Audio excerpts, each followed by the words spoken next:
It's the Bob and Tom Show. Hey, Annalee. Great Halloween party. Thanks, Colin. But nobody's eating. I guess they're tired of the same old chips and dip. Sounds like you need to spice things up. How? With something different and exciting you might not have tried before. It's the perfect snack for Halloween because it comes in bags shaped like ghosts. It's called Boo Food. Boo Food? That's right. They're like Fritos, but they're shaped like Cheerios. Cornholes you can enjoy by the fistful.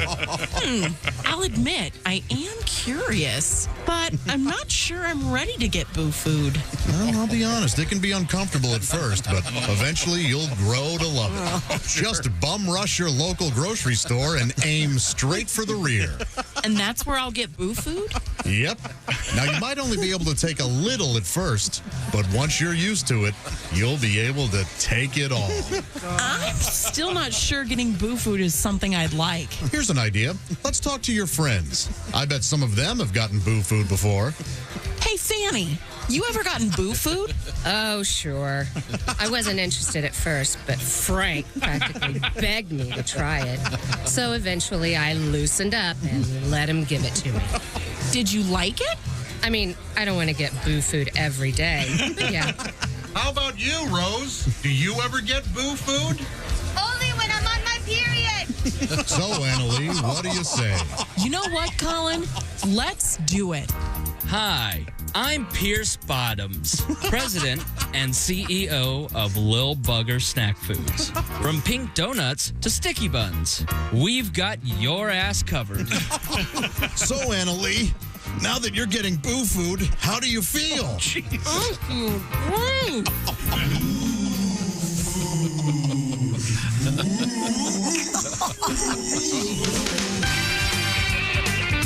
All right, that seems about right. Happy Halloween. I love it. Tom, have you ever get Boo Food? Haven't been to prison yet. They serve it in prison? Yeah. Hi, everybody. It's the Bob and Tom Show. How about you? There's Pat Godwin in the performance room. Hi, chick. There's Josh Arnold at the Upside Sidekick chair. There's Hi. Ace Cosby manning the track phone hotline hot phone. Howdy. Christy Lee better be fixing our breakfast. I'm Chick McGee, and here's Tom Griswold. Where's Wolf? I don't know. Uh-oh. Could be an alarm issue. Oh, there we go. Right there. It's Wilbur. Wilbur, damn it. Drop and give me 10. Mother, please. We enjoyed a little bit of Boo Food. Did you hear Boo Food driving in? Yeah, I heard it. Yeah, I was running late and I was going, be a song, be a song, be a song. And we got to get a bit going. Yes, but Willie, did you ever get Boo Food? Is that right? Never gotten it, but, I got to do it one time on a special fun day. Yeah. It's a scary, scary food. Coming up, interestingly enough, state by state, the most popular Halloween candy in each state in this great country of ours. Some of these are really shocking. Oh, yeah? Yeah, I was kind of surprised. I've never even heard of a couple of these. Swedish fish. Oh, yeah. Oh, never heard of those. Never heard of Swedish fish. There's gummy little fish. Yeah, I like gummy bears. A while ago, we had an argument on the air about Swedish I hate fish. And there was... I do. One of my favorite candies in Are the you whole... serious? Oh, my gosh. Yeah, they're an A-tier candy. No. Top tier. Top tier. No. There was somebody on the show at the time, and I don't want to say his name, but it rhymes with Ratasnik. He insisted that everyone loved Swedish fish, No. and it was his favorite candy. I had never even heard of the damn I've never thing. heard of them. And then all of a sudden I hear, everybody's heard of Swedish candy but me, evidently. Have you Swedish fish. Have you tasted them? Oh, God, no. No. Yeah, I'm not a candy person, so I am not one to judge. I've never heard of hot tamales. Oh, come on. Yeah, those are like a cinnamon spicy. Now, those have been around those are a since you little were a rough. kid. Yeah, for not sure. for me, but fun. I have two things to say about the candy. The hot tamale? The situation, candy, and there's no better time to start talking about it than right now. Halloween, candy, Reese's Peanut Butter Cups. Reese's Peanut Butter Cups, okay? Yeah? I'll go your way for right now. I appreciate that. I insist it's Reese. But my point is, no better candy in the world if they're fresh. Mm-hmm. And for some reason, you get on a streak where they're I don't know how long they let them stay on the shelves, but they taste a little like dirt. Oh, I managed to swallow them down, and I enjoy them, but still, Well, what you gotta there's do? no better ones than the fresh ones. You got to do the limited edition Halloween ones. Yeah. They got the bats. They got the Right. pumpkins. Yeah, They got because that way you know. Sure. I mean, they put those up on the shelves. What in September and the Christmas trees. Yep, you're right. Are Yes, these Tom. the Reese's Cups? Reese's Cups? Okay, especially are that an is the offender. #1 candy in Kentucky. Oh, For example, All right. Georgia Swedish Fish is #1. Again, I've never heard of them. never heard of them. Alabama Skittles.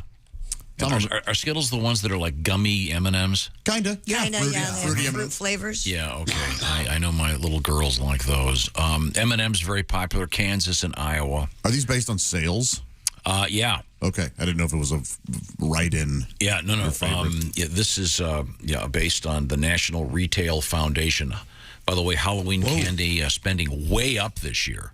good. An all-time high. Isn't that great? Already, $3.1 billion in Halloween Holy candy. cow! Go have some fun. Eat some candy. Are you going to give the full-size bars again this year?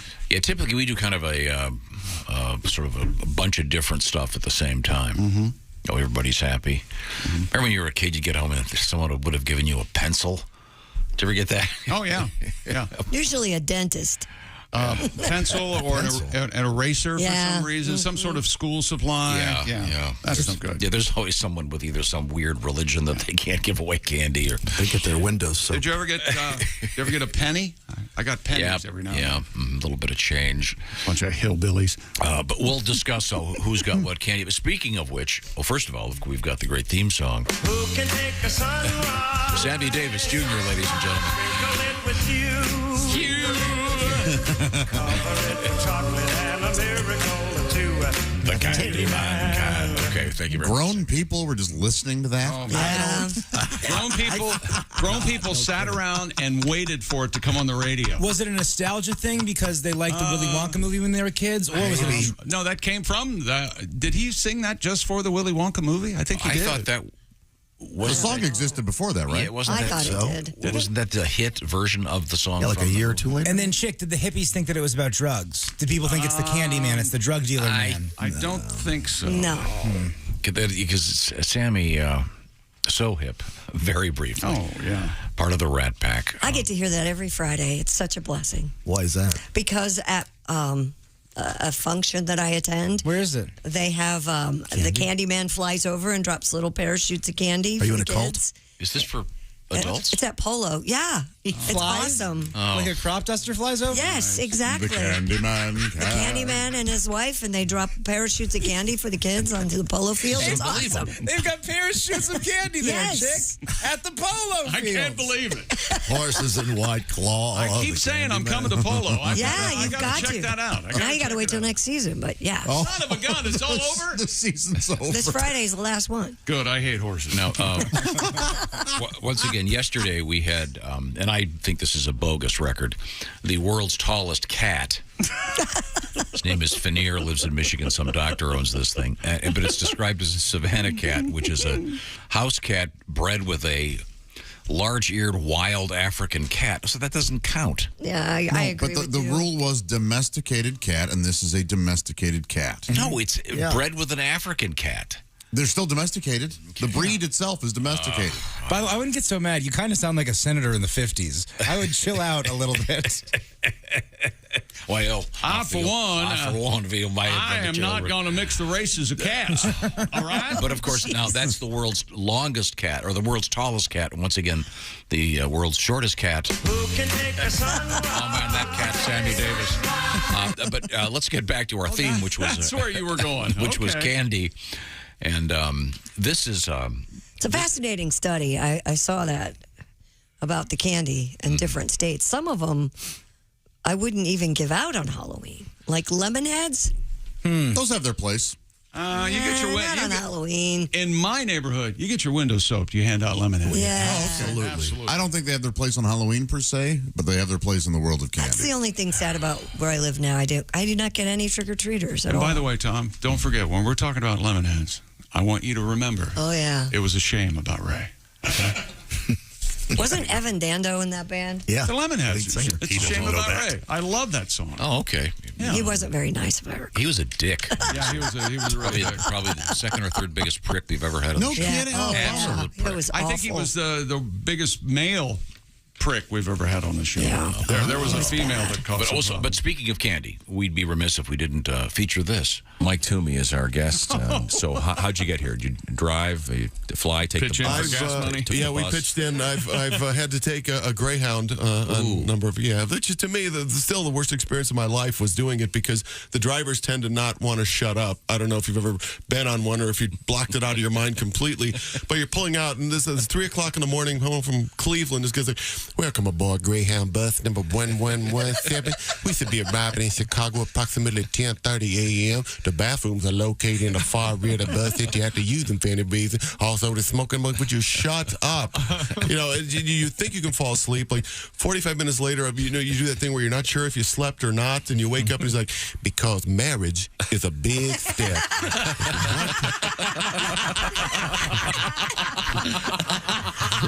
That's right.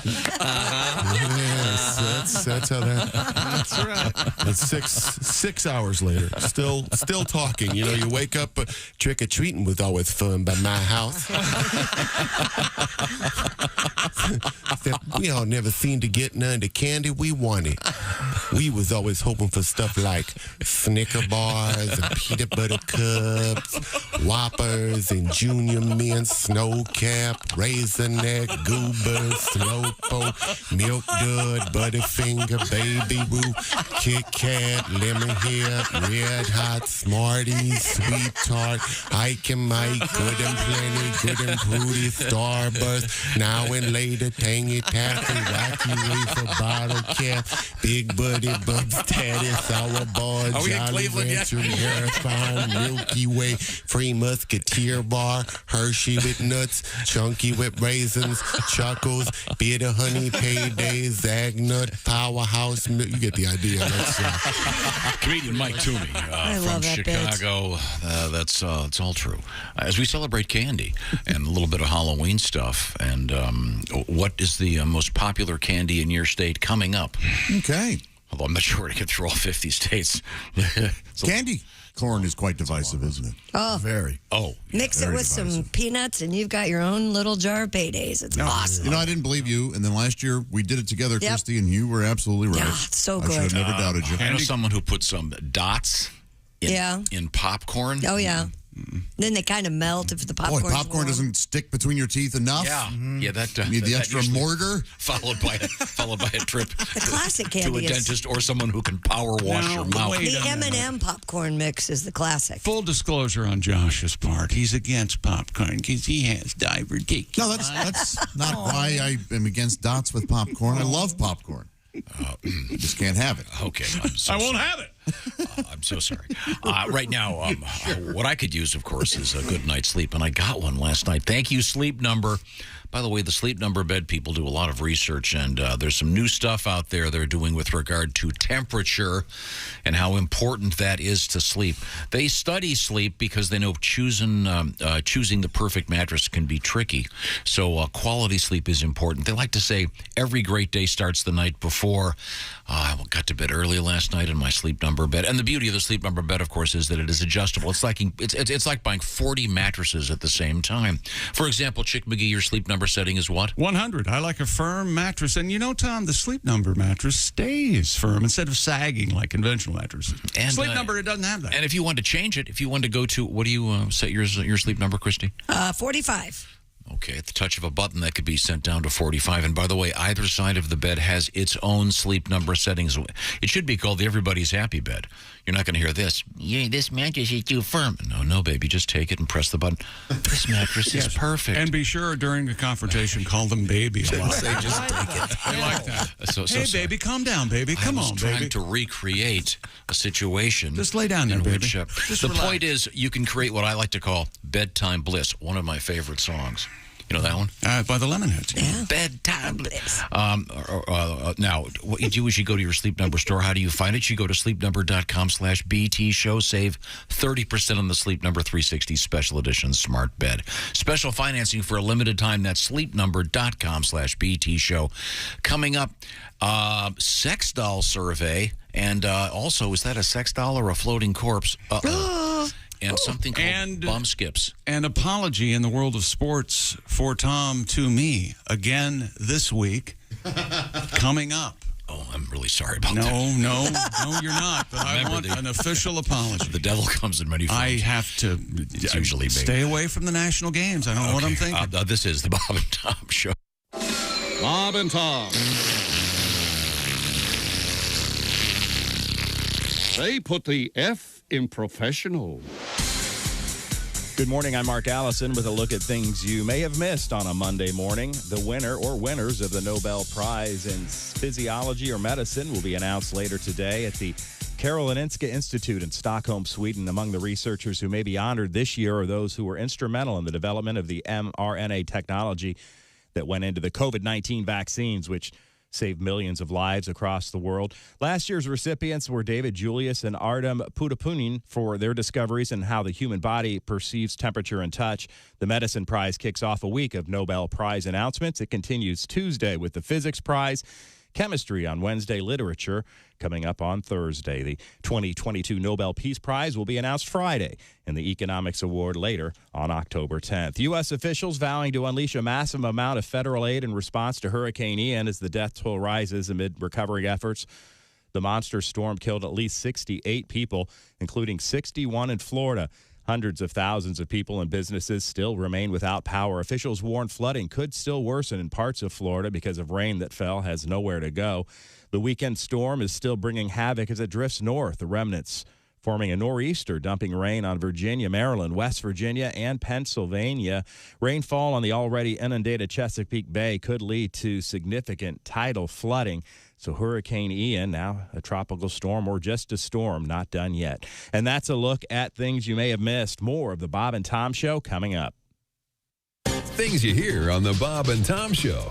Comedian Jim Gaffigan joins us in the studio, a family man, a clean liver. Now, when you're on stage, Jim, you don't do a blue kind of show, do you? I'm very clean and kind of, I talk about cake for like an hour because, cake's an important topic. Cake, tell me about cake. Well, there's a lot of different. Cake's a powerful food. Cake can actually bring people together. It's Bill's birthday. Yeah, I hate that guy. There's cake in the conference room. Well, I should say hello. Who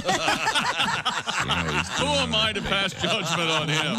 It's his big day. There's so many types of cake. There's rum cake, which makes sense because we've all been eating cake and thought, this needs booze. Shot of liquor. I don't have time to eat and drink. There's fruit cake. That's a bit of a disappointment. Oh, yeah. You'd think that would be better. Fruit, good. Right. Cake, great. Right. Fruit cake, nasty crap. Yeah, it's amazing. Yeah. Have you tried fruit cake? I don't even think that's fruit in there. You're like, what is that, a Skittle? Ladies and gentlemen, Bob and Tom. When was the last time you never left your house? I don't know. And your heart attack thing doesn't count. Yeah, what's not like your house? What's the record for time spent in your home? Right. Oh, you have an iron outdoor. Like hour and a half, 45 minutes, something like that. I didn't spend a lot of time at the house this weekend. It's a wonder you don't get up in the middle of the night. Go, I've been late here for 2 hours. I gotta go somewhere. I get a cup of coffee, have it ready.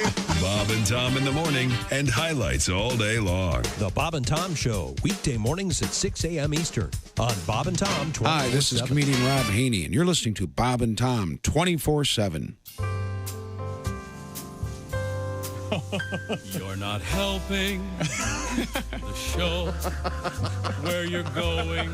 We don't want to go. You think that you're a cut up.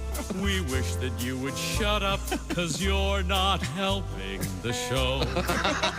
You're not helping the show where you're going. We don't want to go. Your moment of enjoyment will lead to unemployment because you're not helping the show. Don't you see, Chick McGee? Your career needs a plan B. You're not helping the show. Where you're going, we don't want to go. Bob and Tom are seething. It's time that you were leaving because you're not helping the show. No, you're not helping the show.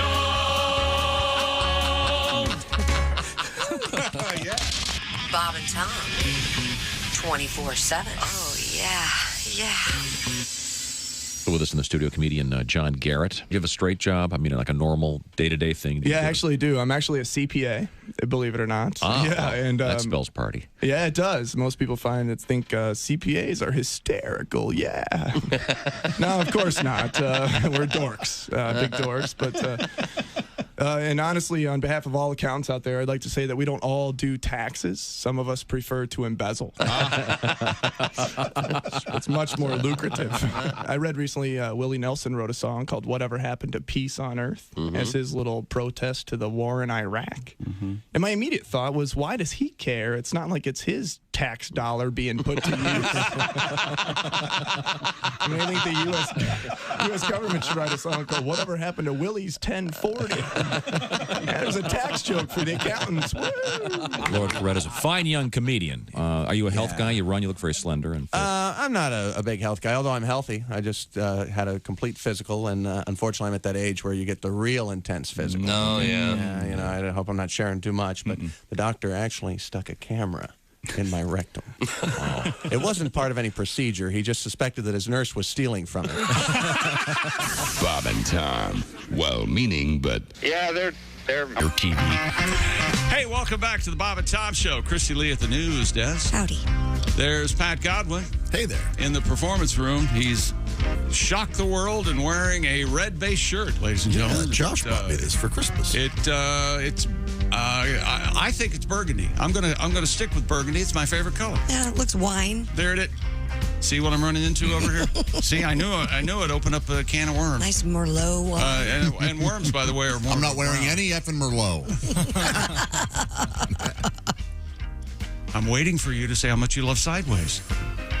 Oh, you mean the Josh just referenced the famous "I'm not drinking any effing Merlot." Right. Yes. Oh, there's a scene. Paul Giamatti asks for a Hustler, and the kid grabs one. He goes, "No, I've seen the July issue." No, Willie. I hate to correct my son, who I love very much, but he asked for a magazine called "Barely Legal," which the title alone.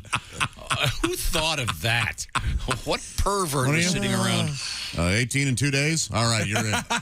18 in 2 days. Also a great name for a creepy website. Just barely. And then in the scene, if you haven't seen the movie, he asked for the copy of Barely Legal. And oh, no, I've got that one. But I have a regular pour. That's Josh Arnold. He's at the Upside Sidekick favorite. Is that your favorite movie? It's one of my. Sideways? I've watched that movie 25 times. Top 5? I really love that movie. Yeah, you're right, too. I agree with you. And I can't define why I love that movie, but I do. There's Ace Cosby. Manning the track phone hotline. And I don't drink wine, so it doesn't. Yeah, it doesn't even really. Maybe we should start getting a TV update from Ace like once or twice a week, because his current favorite television show is The Rookie, no S. Right. With, what's the guy's name? Nathan Fillion. Yeah. He's evidently an incredible television actor. He's very entertaining. Cop show? I assume. Okay. And Jake, I was trying to make the world a little smaller because I know they have a new show called The Rookie Feds. The Rookie with Feds. Niecy Nash. Niecy Nash. She's in the Dahmer thing. She's great. And I go, Ace, are you a fan of the new show, The Rookie Feds? And he goes, oh, no, not The Rookie Feds. I'm a rookie man. I love Niecy, but there you go. The premise is a little far-fetched. Oh, it's far-fetched. It's way too far-fetched. What's the premise of the show? A former high school guidance counselor becomes an FBI agent. Dude, that was a fine elevator pitch, as they say. That's possible. Yeah, I can see that. Actually, a lot of movies get made with an elevator prick. Did you know that? They sure do. You meet some prick in the elevator, he goes, hey, I got an idea, and there you go. Okay. Between the 3rd and the 9th floor, a lot can happen. What's the best show you're watching right now, Ace? Is it The Rookies? Rookies up there. Rookie. Sorry. Rookies was Jacqueline Smith. No, Kate Jackson and Michael Ott Keane and those guys. That was The Rookies on ABC back in the 60s. 70s. 70s, 60s. So the best show on TV you think is The Rookies? It's up there. Chicago PD.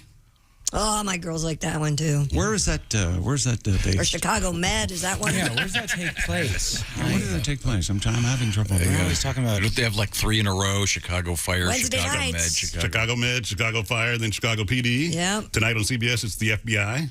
What city? FBI International and FBI Most Wanted. Oh, my goodness. Holy hell. All those shows are produced by Dick Wolf. Yeah, that guy's got more money than Okay. Now, most countries. I owe Chick an apology. Oh, really? Yeah, a huge apology. Well, in a way, yesterday I thought that Chick on the season with his sports picks. Oh, crap. It was a double shock. What the hell? NFL against the spread. Chick was, I think he was, what, 8 and 9? 9 and 10. Now you're 9 and 12, I think. Yeah, whatever. I was 9 and 12. Now I'm 9 and 12. I was 9 and 10. Now I'm 9 and 12. And I thought you could do a double shock picked the Monday nighter. Look at the joy in your face. There is no joy in Mudville. Chick McGee Yeah, it's all has on his struck face. out. It's done in Mudville. It's all on his face. That Jimmy G looks good last night, man. I know. What was the score? That's the it was a wipeout, wasn't Enigma. Yeah, I only needed 14 more points and I would have won. LA was getting 2. San Francisco 24-9. But that isn't the highlight of the game. What is the? Oh yeah, are we going to do that now? Sure, I love this story. Anyway, Deebo Samuel had a 57-yard touchdown. Talanoa Hufanga nailed it. Returned an interception, a pick 6, and the 49ers beat the Rams 24-9. Also, Jeff Wilson Jr. scored on a 32. They ought to take a rope and hang. 32-yard run to give the Niners their 7th straight regular season win over their in-state rivals. And yes, as Tom was alluding to, a protester appeared on the field during the Rams-49ers game. That, I bet if you ask him now, turned out to be quite the mistake. He was tackled to the ground by All-Pro Rams linebacker Bobby Wagner. Oh, that could not have felt good. No, that had to hurt. It's a lot of fun to watch, you guys. Man. I got to look this up. And gone are the days when they don't show it on television. They didn't show it on TV during the broadcast, but there are more than 4 million different angles from people's phones that you can watch the guy get tackled. And Peyton and Eli had it on their broadcast. Oh, they did? That's where I saw it this morning. Oh, that's great. What That's was what was this person protesting? I don't know. Yeah, he had a pink flare or something. Yeah, and he was the second one that tried to do it. Yeah, I figured it was some kind of lady issue. In the same game, Tom? Yeah, someone tried to do it earlier in the game. I would like to go back in time and go back to the day when streakers were fun because they were naked. Yeah. Wait a minute. Is that it? Sorry. Oh, here it is. Remember this guy? Fastest thing on 2 feet. He's just as proud as he can be. Of his anatomy, he gonna give us a peek. He's as proud as he can be of his anatomy. He's going to give us a peek. Ray Stevens in the story. What is What's the flare for? Why is he running with that flare thing? I assume I don't. It was pink, so Right. breast cancer awareness. I don't know. That seems you don't protest that. No, the NFL would be very cooperative with that. It's probably either PETA. I'm not sure. Well, no, they can't let people run on the field, though. They wouldn't have cooperated with it. Well, right. They would have done something classy, like Anyway. or pink helmets or something. I'm saying that He was protesting animal rights. Oh, was he? Okay. Well, what's interesting to me is that was the best play by the Rams all night. I have a technical question. We'll need a lawyer here. Christ. I'm a lawyer. If this guy got tackled and got hurt, Yeah. could he sue? I don't think so. I think you forfeit your... Do you? Yes. I mean, it would be logical, but I can't According imagine. to our legal expert, he doesn't think so. I would think, from a ethical standpoint, hey, the guy gets creamed and dies. Too bad. I think any broadcaster, any photographer, as soon as you step on that field, you got to know something could happen. Even just a guy running off the field and knocking you over. You know what? In our society, I get the guy probably could sue and win. The National Football League is the landscape is littered with fans running onto the field and being tackled. I absolutely remember Mike Curtis of the Baltimore Colts tackling someone, and I thought the guy had died when he tackled him. Oh my Lord! It was a vicious hit. I think if you're going to do this, you do it where you're not going to get hurt. Like, I don't know, table tennis tournament. Or, how about pickleball? Go protest some pickleball. Yeah, you're not probably going to get tackled. You might get a ball in the face.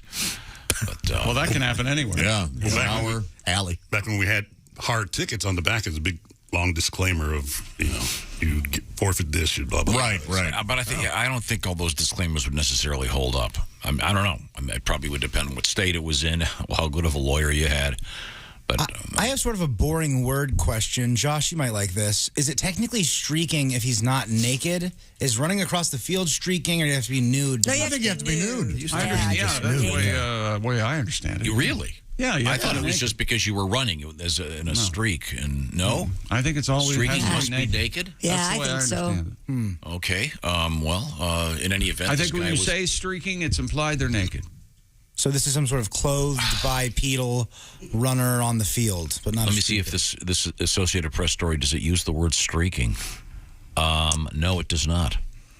It calls him a protester appeared on the field, tackled to the ground by Rams linebacker Bobby Wagner. Again, all-pro linebacker, one of the best, one of the top 5 linebackers. Once again, the best play for the Rams, who were humiliated. Also, to discourage this, that we should never, and I know I asked, they should never report what they were protesting. I agree. You know what I mean? Yeah. Draw no attention to it. Well, I'm sure his people do. Oh, I see. Hey, that was I got you. Yeah. This article, this short version of this on the Associated Press does not say what person was protesting. Okay, yeah, that's a good move. With less than a minute left in the first half, the protester holding the device emitting pink smoke got onto the field and ran across while being chased by security. As the person ran toward the Rams sideline, mistake. Linebacker Takaris McKinley, who's also very good, approached before Wagner came off the sideline and flattened him. Man. The protester taken off the field by security, and the game quickly resumed. Did you see, this version of it says, 49ers coach Kyle Shanahan said, I saw Bobby Wagner taking somebody out. I thought it was kind of cool to see. I mean, Bobby Wagner, he's just standing there. He makes a decision. Step 1, 2, Boom. lower shoulder. Oh, man. See you later. Yeah. Unfortunately, it's not nearly as hard a hit as I was hoping. He really holds back. He does exhibit some. Yeah, he just wants to get the guy down. Yeah. He's not trying and the guy he's tackling is very slender, very thin. and a ton of smoke. Yeah, there's a lot of smoke there. Looks very breakable. Hey, it turns out he wanted that smoke. Know what I'm talking about? Yeah. Will that worry be gone? There's nothing that illustrates the difference between NFL players and regular people than when a regular person runs onto the field. And the NFL players, oh my God, they're all giants. Yeah. How did he get? I just went to an NFL game, and you can't get anything in there. I wonder how he got the. Well, a flare is perfect for the old. Yeah, Easter koozie, hard to light if you leave it in too long. Well, if that's the case, you know this conversation happened. Stephen, where's the flare? Well, if it was up your ass, you'd know where it was. Do you think he maybe told somebody, hey, we're doing a gender reveal thing? That's how he could get it in there? Hey, we got this thing. My wife made me bring it. That's good. Yeah, but they still wouldn't allow it. They wouldn't. Yeah. Like, well, that's all well and good, sir. It That's could be flare. C4 in that thing. Yeah, exactly. Yeah. And by the way, A lot of unanswered questions. I have a question for you, Christy. Yes, sir. Before I went to the game on Sunday, Kelly comes over and she goes, "Where's the tape measure?" And you didn't reply. I know exactly if where it was up your ass. I know exactly where this is I going. had been using. Please tell me you said that. In the bathroom sink? This gets really complicated. Willie's old bed was a loft bed that I had handmade, and it's like 10 feet off the ground. Yeah. It's this really cool loft. Yeah, it's amazing. And I'm selling it, so I had to measure all the beams and everything. So I'd left the tape measure in Willie's old room. Anyways, I forgot that. I finally find it, and she was measuring her purse. Yes. And her purse was pretty tiny, but it was like a quarter inch over. What's the rule? I don't know exactly what the rule is on size, but I know if it's not clear, if it's not a clear plastic purse, it has to fit in like a clutch size bag. But it was. They wouldn't have tiny. measured her. If it's a quarter of an inch, they wouldn't have measured that. Anyway, we didn't want to get hassled. So they make you take it back to the car? Yep. They sure do. I can remember. And it's not just NFL games. I went to a concert and it was the exact same thing. I went to a concert and there was a pile of purses that people had just left. They'd threw them and they were. How many bags can each person bring into the stadium? One large clear bag, either a 1-gallon Ziploc style bag or the 12-inch by 6-inch by 12-inch clear bag, plus a small clutch. Yep. Josh, want to get fired up? There's There you go. The plastic bags, they're very affordable. You can get them on Amazon for like $7. No. But you can also get... You can get designer. Like a designer $2,000 Absolutely. Those, I know. You can get designer clear bags now to take into games and concerts. Sure. Absolutely. Okay. Prohibited items at the NFL games include, but not limited to, purses larger than a clutch, coolers, briefcases, backpacks, fanny packs, cinch bags, luggage of any kind. What's a cinch bag? I don't know. It's absolutely... Drawstring, like... Oh, okay. It's assumed you have the bag. It's a cinch. Seat cushions with a back, pocket, or zipper, computer bags. And What about camera a small bags. fence? How do they get those in? I still don't know how they get Because the there defense in there. there was the guy at the game in the end zone with the defense thing. You know, his buddy's got the D. By the way, they should have given it to someone on the field. Got the D. They didn't appear to have the D functioning. Not a good football team right now. Okay, sorry. They're not good. But you can't bring in flares. So once again, the protester. This AP, the Associated Press story says Rams Bobby Wagner flattens protester who gets on the field. Yeah. So now this is any lawyers listening. Let me know if this guy had broken his arm, could he have sued Mr. Wagner or the NFL or the city of San Francisco or whatever?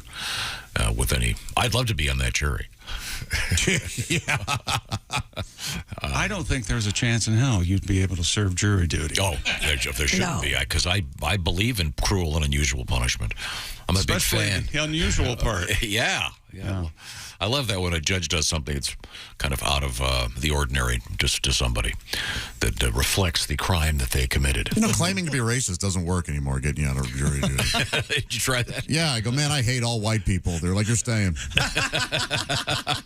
I always ask, where's the water fountain that I can use? Where's that?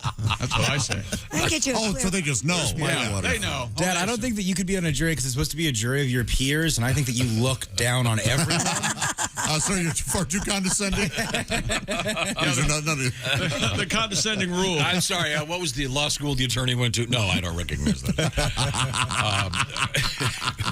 No, if some lawyer had to help me with this. If this protester got tackled on the field, could he sue them for injuries? You can sue anybody for anything. I know, but how have we been on the air so long where we don't have an attorney on staff? Oh, we have call and ask. I might as well. Questions. Well, why don't you call him and ask him? This isn't his field. Well, I'm sure the meter's running. So why don't you call him and ask him? You think Nick Morning, Griffin Dwayne. still- I'm kidding. Okay. You think Nick Griffin still remembers any of this stuff? You think he still got it? Wasn't he a lawyer? Could he answer some of these questions for us? His wife or girlfriend is a lawyer. Yeah. Get her on the phone. There's 2 or 3 comedians that were former lawyers. Greg Giraldo was. Jack Thomas was. Yeah. We need a personal injury lawyer is what we need. Well, in the meantime, I want to move forward here and remind you about our friends at Roman. They are the digital health clinic for men in this digital age we are living in. Roman. There's no waiting room, no hassle, straightforward, discreet digital experience is what we like to call it. From the comfort of your own house. I'm talking about helping you achieve your healthcare goals. Get started by completing a free online visit. A U.S. licensed healthcare professional will work with you to find the best treatment plan if medication is appropriate. Roman, by the way, ships it directly to you in discreet packaging with their famous free 2-day shipping. Right now, Roman has an offer for Bob and Tom Show listeners. Generic Viagra, also known as Sildenafil, generic Viagra, $4 a dose. $4. That's less than a cup of coffee. I could use a cup of coffee, by the way. Less than maybe grabbing a quick magazine at the newsstand before you get on the airplane. Go to GetRoman.com/BT show today. That's GetRoman.com/BT show to get generic Viagra, a.k.a. Sildenafil, for just $4 a dose from our friends at Roman. GetRoman.com/BT show. Coming up, we have a couple of world records. This is critical. I'm kind of upset about this. Butter shortage. Oh, yeah. Just in time for the baking season. No, say it's not true. And this headline I like is very short. Spam, it's cool again. And didn't you take a trip to the Spam Museum? We'll find out about that. This is the Bob and Tom Show. For a complete copy of the Bob and Tom Show contest rules, go to bobandtom.com/contest-rules. Or just scroll down to the bottom of the page and see contest rules. This is the Bob and Tom Show.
got some extra from the Bob and Tom Show. Are you a computer geek? No. I see. I didn't grow up with computers. That's why children have the advantage. They slip out the womb. They're born with a password. Oh, yeah. You know, you look at the ultrasound, you see the sex of the child whose internet provider is going to be.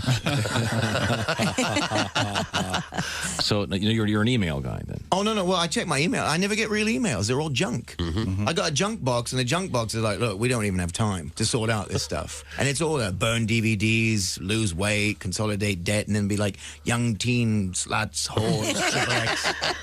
Thousands of it. And then I got a weird one in the middle that says, do you need a birdhouse? And I actually got that. And I'm like, who's the birdhouse guy? And then every day I get this email. Jim, do you want to enlarge your penis? Yep. And how did I get on the small Willy email list? That is the real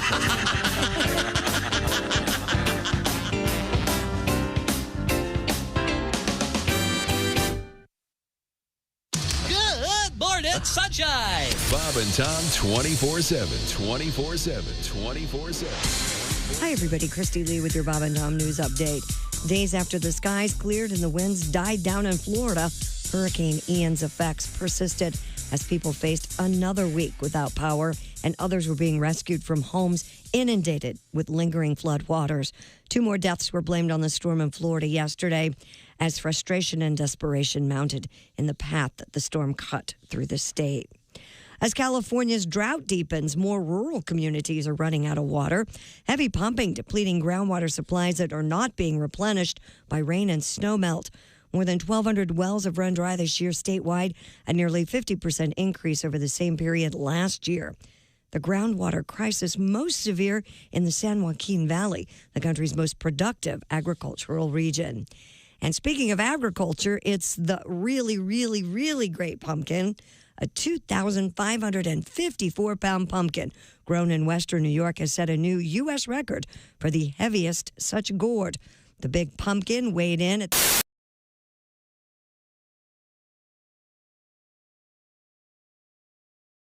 Hey, it's Josh, and of course... Hi, Chick McGee, everybody. Your chance to win a Mini Max Big Green Egg for Bob and Tom at Big Green Egg. Each week, someone will win a Mini Max Big Green Egg. It's the Bob and Tom Show Pigskin Pick'em, powered by the Big Green Egg. Go to bobandtom.com/contest on the computer. And is that where you go? Are we eligible?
My dad, the big douche baron. The douche baron. Everywhere you go, you got waiters making fun. You want oil and vinegar? Shut up and bring it. My dad, the big douche baron.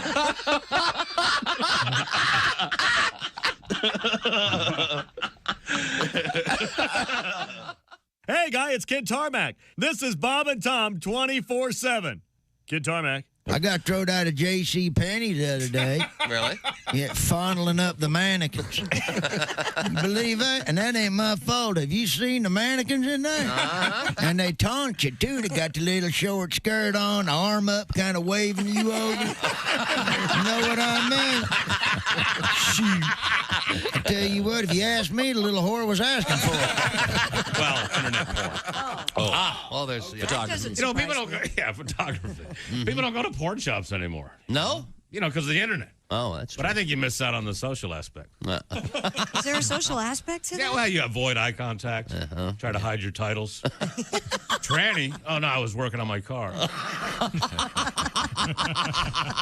The other day, though, I was watching gay porn. Uh-oh. No, wait, I'm sorry. I was watching pro wrestling. Joining us in the studio, comedian Ed Yeager. Hi, guys. Hi, Ed. How are you? Good. Good to see you again. I'm glad football season's almost here.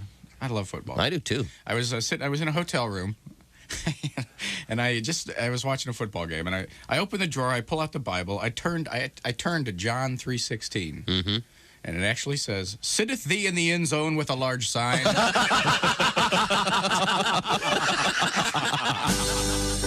Oh, yeah. And the sign said, anybody caught trespassing will be shot on sight.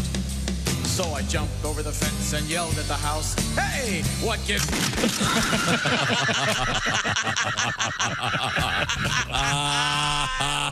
Hey, this is comedian Ron White, and you're listening. Hey, welcome back to the Bob and Tom Show. Christy Lee at the news desk. Hey, Chick. Hey, there's Pat Godwin in the performance room. Hello, Chick. Hi, there's Josh Arnold at the upside sidekick chair. Chick. Hey, man. There's Ace Cosby. Chick. He's at the track phone hotline hot phone. There's Willie Griswold. Good morning. I'm Chick McGee, and here's Tom Griswold, and he's doing some sort of samba or I liked it. Yeah, bossa nova. Yeah. Kind of a nice little beat. Now, we were talking about the NFL last evening, the Monday Nighter. And Monday Night Football.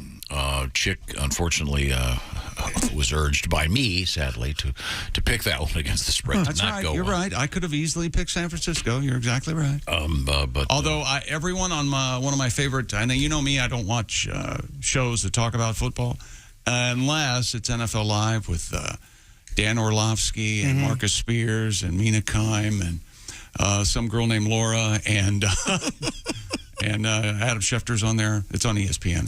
It's pretty good, actually. But the biggest highlight of Ryan Clark. I'm sorry. The highlight of the game, of course, was a tackle made by Rams All-Pro Bobby Wagner, who flattened a protester on the field. Yeah, he did. We're again not quite sure what he was protesting. Apparently, it's some kind of animal rights protest. I have a technical question. Will this count in his stats? Is that a sack? You know, they should give it to him. I don't think so. That won't count?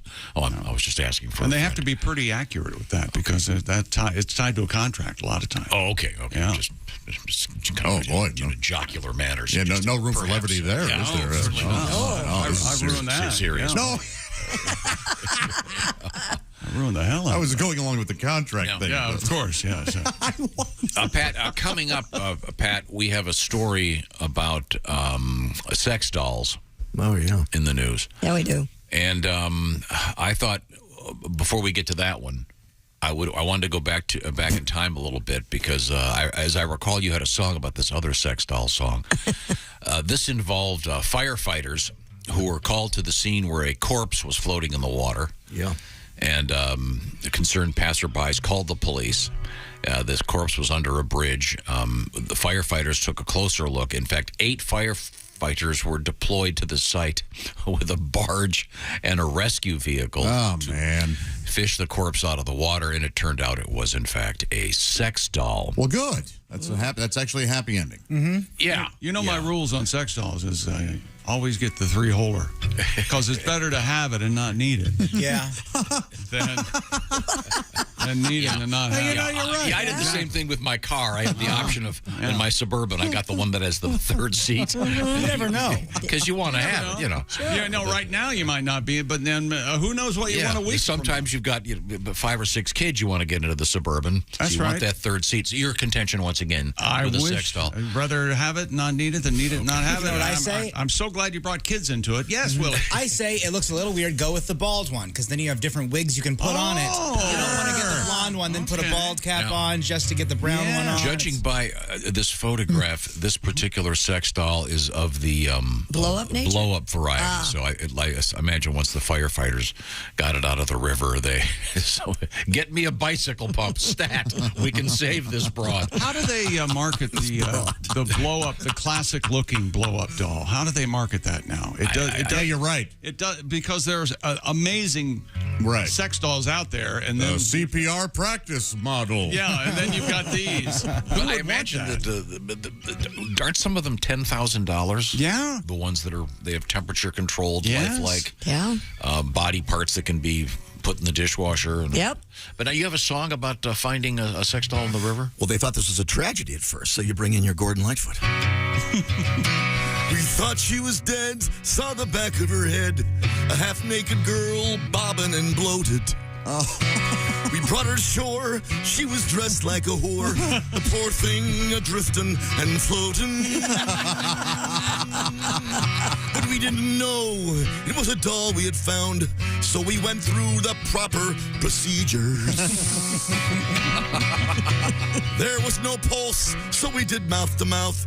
To get the seaweed out, we had to use tweezers. She looked so surprised, her mouth opened wide. Then we realized she was just plastic. I took her home and gave her some air. In the bedroom, she's really fantastic. Thank you. That's a song about upcycling, isn't Yes, it is. What a tribute. But, thank you very much. Coming up, a survey of active sex doll owners. Oh, yeah. And, it's kind of interesting. What's not What the surprising- active number of sex doll owners would be. Oh, total? We'll never get an accurate. I know bet it's getting higher than others. Nobody, I don't think a lot of people would claim to have And one. I know more than 90% of them were men. I mean, duh. Well, I mean, isn't it kind of amazing it wasn't 100%? That's But would you count a vibrator or a dild as a sex doll? Nor would I. Not even a Sibian, and that's like kind of a waist. A what? I mean, like a That's a machine, hips and What? Oh yeah, it's sort of like a saddle-looking thing with a just the area. prong. Right. What is it? It's like a space saver? Yes. I only need 3 cubic feet of the body. I don't need. Let's say Right. you live in an efficiency apartment and there's not a lot of room. Don't have room for a sex doll, huh? That's right. And you still want to. It's like one of those bicycles that folds up. We have a problem. It goes way beyond sex dolls. Uh-oh. Well, Mike Mark's not here today. Yeah. And so we don't have Starbucks. Yeah. And I really need Starbucks today. I mean, right now it's not a big deal, but as the morning goes on, it's going to Yeah. get more and more. Yeah, I agree.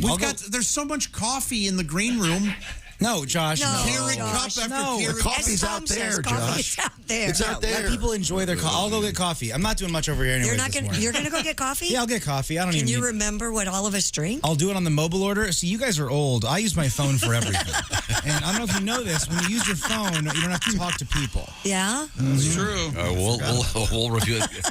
Wouldn't it be more fun if you went through the drive-through? It didn't work out. And what a weird sentence. When you use your phone, you don't have to talk to people. Yeah. That is a very 2022 thing to say. I have never felt more like my dad in my life. That sounded so mean. I ordered a You pizza. couldn't have said that 30 years ago. No. I ordered a pizza a couple days ago, and instead of leaving it and walking away, you won't believe what this guy did.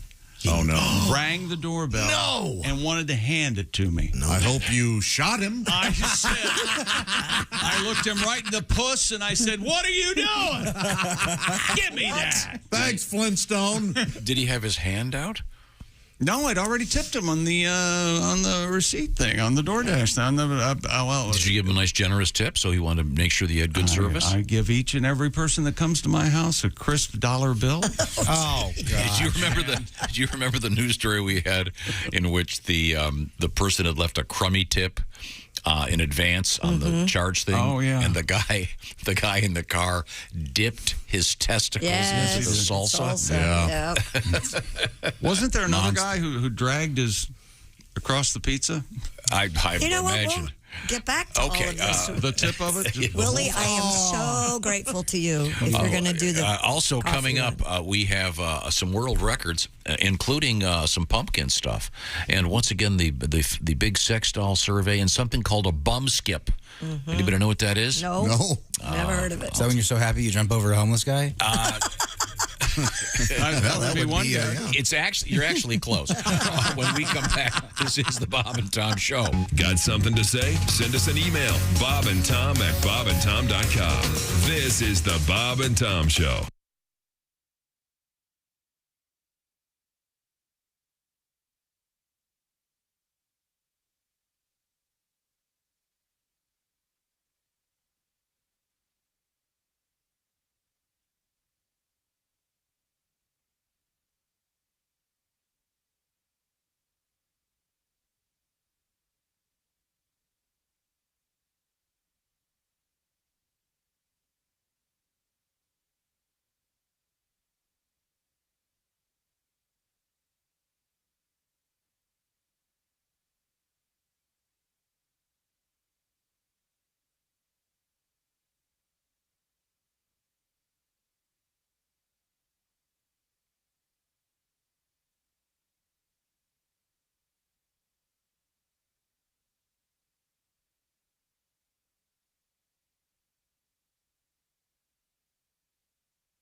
Bob and Tom. For your information, these are two of the worst kids I have ever encountered in my life, and I worked the state fair.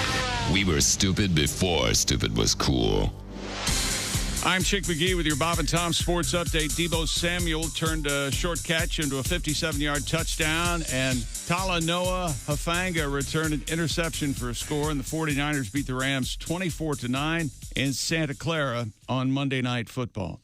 Major League Baseball last night, Albert Pujols hit his 703rd home run, breaking a tie with Babe Ruth for second place in career RBIs, but the Cardinals lose to Pittsburgh 3-2. Winners in the National League, Miami, Cincinnati, Milwaukee, San Diego, and Colorado. Washington at the Mets, that one postponed. American League winners, Kansas City, Toronto, the Yankees, Boston, the White Sox, Detroit, and Oakland. And interleague play, Philly blanks Houston 3-0. And Aaron Judge remains at 61 home runs with 3 games remaining. And Luis Severino pitched 7 no-hit innings before the Rangers broke through against the Yankees bullpen in New York's 3-1 win. Judge went 1 for 4 with a check swing infield single, a ground out, a strikeout, and lined into a double play. I'm Chick McGee, and that's your Bob and Tom Sports Update. Hey, don't say we didn't warn you. There's laughter ahead. This is Bob and Tom 24/7.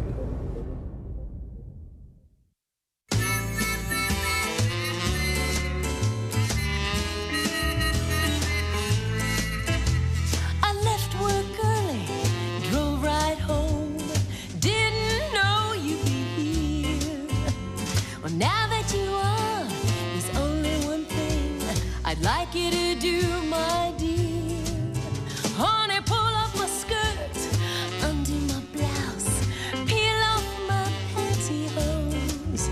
Baby, take off my bra and my spiked heels. Honey, take off all of my clothes. Take them all off, baby.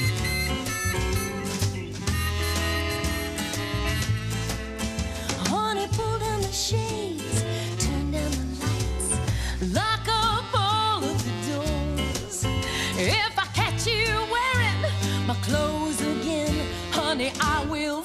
file for divorce. Bob, that skirt doesn't even go with that blouse. Now put on this apron and go do the dishes. Hello, this is comedian John Evans. Padoom, padoom, padoom, and you're listening to Bob and Tom 24/7. Hey, man, it's Donnie Baker. Hey, Donnie. Hey, I heard you guys talking about that man with 13 inches of pork. Yeah, 13 and a half. It's crazy. You guys know Jamie Vickers? You know, drummer for Velvet Donger? No. He was uncut, too, and he could hide just about anything. Really? Did that affect the taste, Donnie? The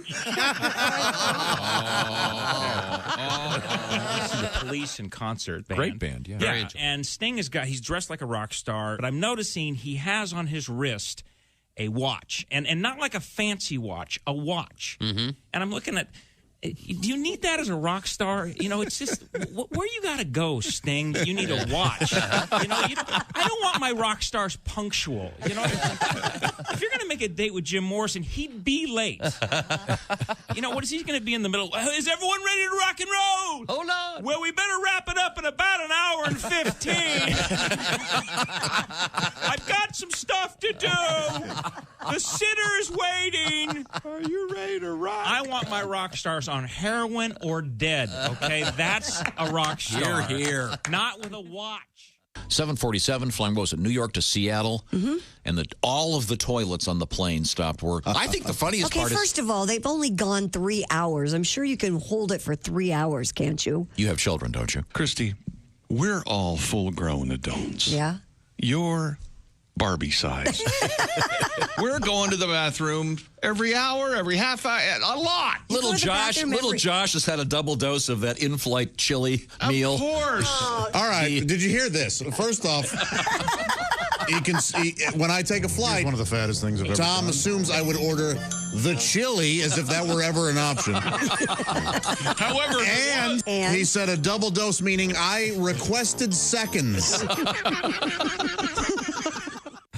Are the stars out tonight? I don't care if it's cloudy or bright, 'cause I'm blind. Jeez. Hi, this is Greg Warren, and you're listening. Josh sent you. Hey, welcome back to the Bob and Tom Show. Christy Lee on the news desk. Hey. Right there on it. There's Pat Godwin in the performance room. Hello. In a burgundy shirt. There's Josh Arnold at the upside sidekick chair. Hey. There's Ace Cosby. Hey. He's manning the track phone hotline, hot phone. There's Willie Griswold. Christy, what do you want from Starbucks? We're currently being very nice to Willie. He's making a Starbucks run for us. I'm Chick McGee, and here's Tom Griswold.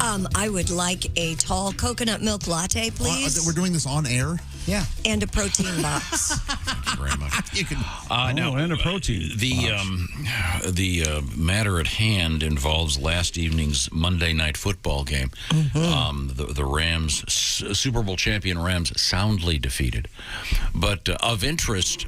Does that make you happy? They're soundly defeated. Well, in the context of this story, All-Pro Bobby Wagner flattened a protester on the field, according to this news account. A protester appeared on the field. He was tackled to the ground by linebacker Bobby Wagner. And my question is, if this protester had been hurt, would he have a case? I received a nice letter from Stephen, distinguished attorney. He says, technically, the fan is a trespasser. The property owner owes a duty to refrain from willful misconduct, so it's probably wrong for a professional football player wearing a helmet to use it on the trespasser's head. What is willful misconduct is a jury question. I see. So who knows if the guy got leveled, if he would have a case. What would you do if you were on that jury, Josh? Oh, he would get nothing, and he would somehow have to spend some time in prison or whatever. Okay. Prison? Yeah. Prison? That's right. Wow. The player or the guy running on the field? The guy running on the field. Just like 2 days. Just enough to make him cry. Here's another lawyer says the football player tackling the protester, the protester could probably sue the football player because security is the one responsible for dealing with protesters. Oh. So they weren't catching him, though. So it's one of those things. That's why there are a lot of lawyers out there. Yeah. I feel sorry for the security. They can't watch the game. Some of them have to stare up and look at the crowd all the time. Yeah. And the crowd's going crazy. How do you not turn around and go, what the hell? It's got to be hard. That's got to be hard. I always sometimes if you got really good seats at a concert, you got the guy standing right in front of you. Oh, yeah. Staring right back the whole time. Yeah. Oh, what you want to see? These seats were really expensive. Turn around. I'll tap you on the shoulder if I see something going wrong. Take a quick glance at the show. Yeah. So anyway, also today is what, Christy Lee? Today is Tuesday Yep, all day long. The 4th of October. Therefore, it is Star Wars Day. 10-4 Day. Oh. Oh, boy. 10-4. Star Wars Day is May the 5th. May the 4th. May the 4th. Yeah.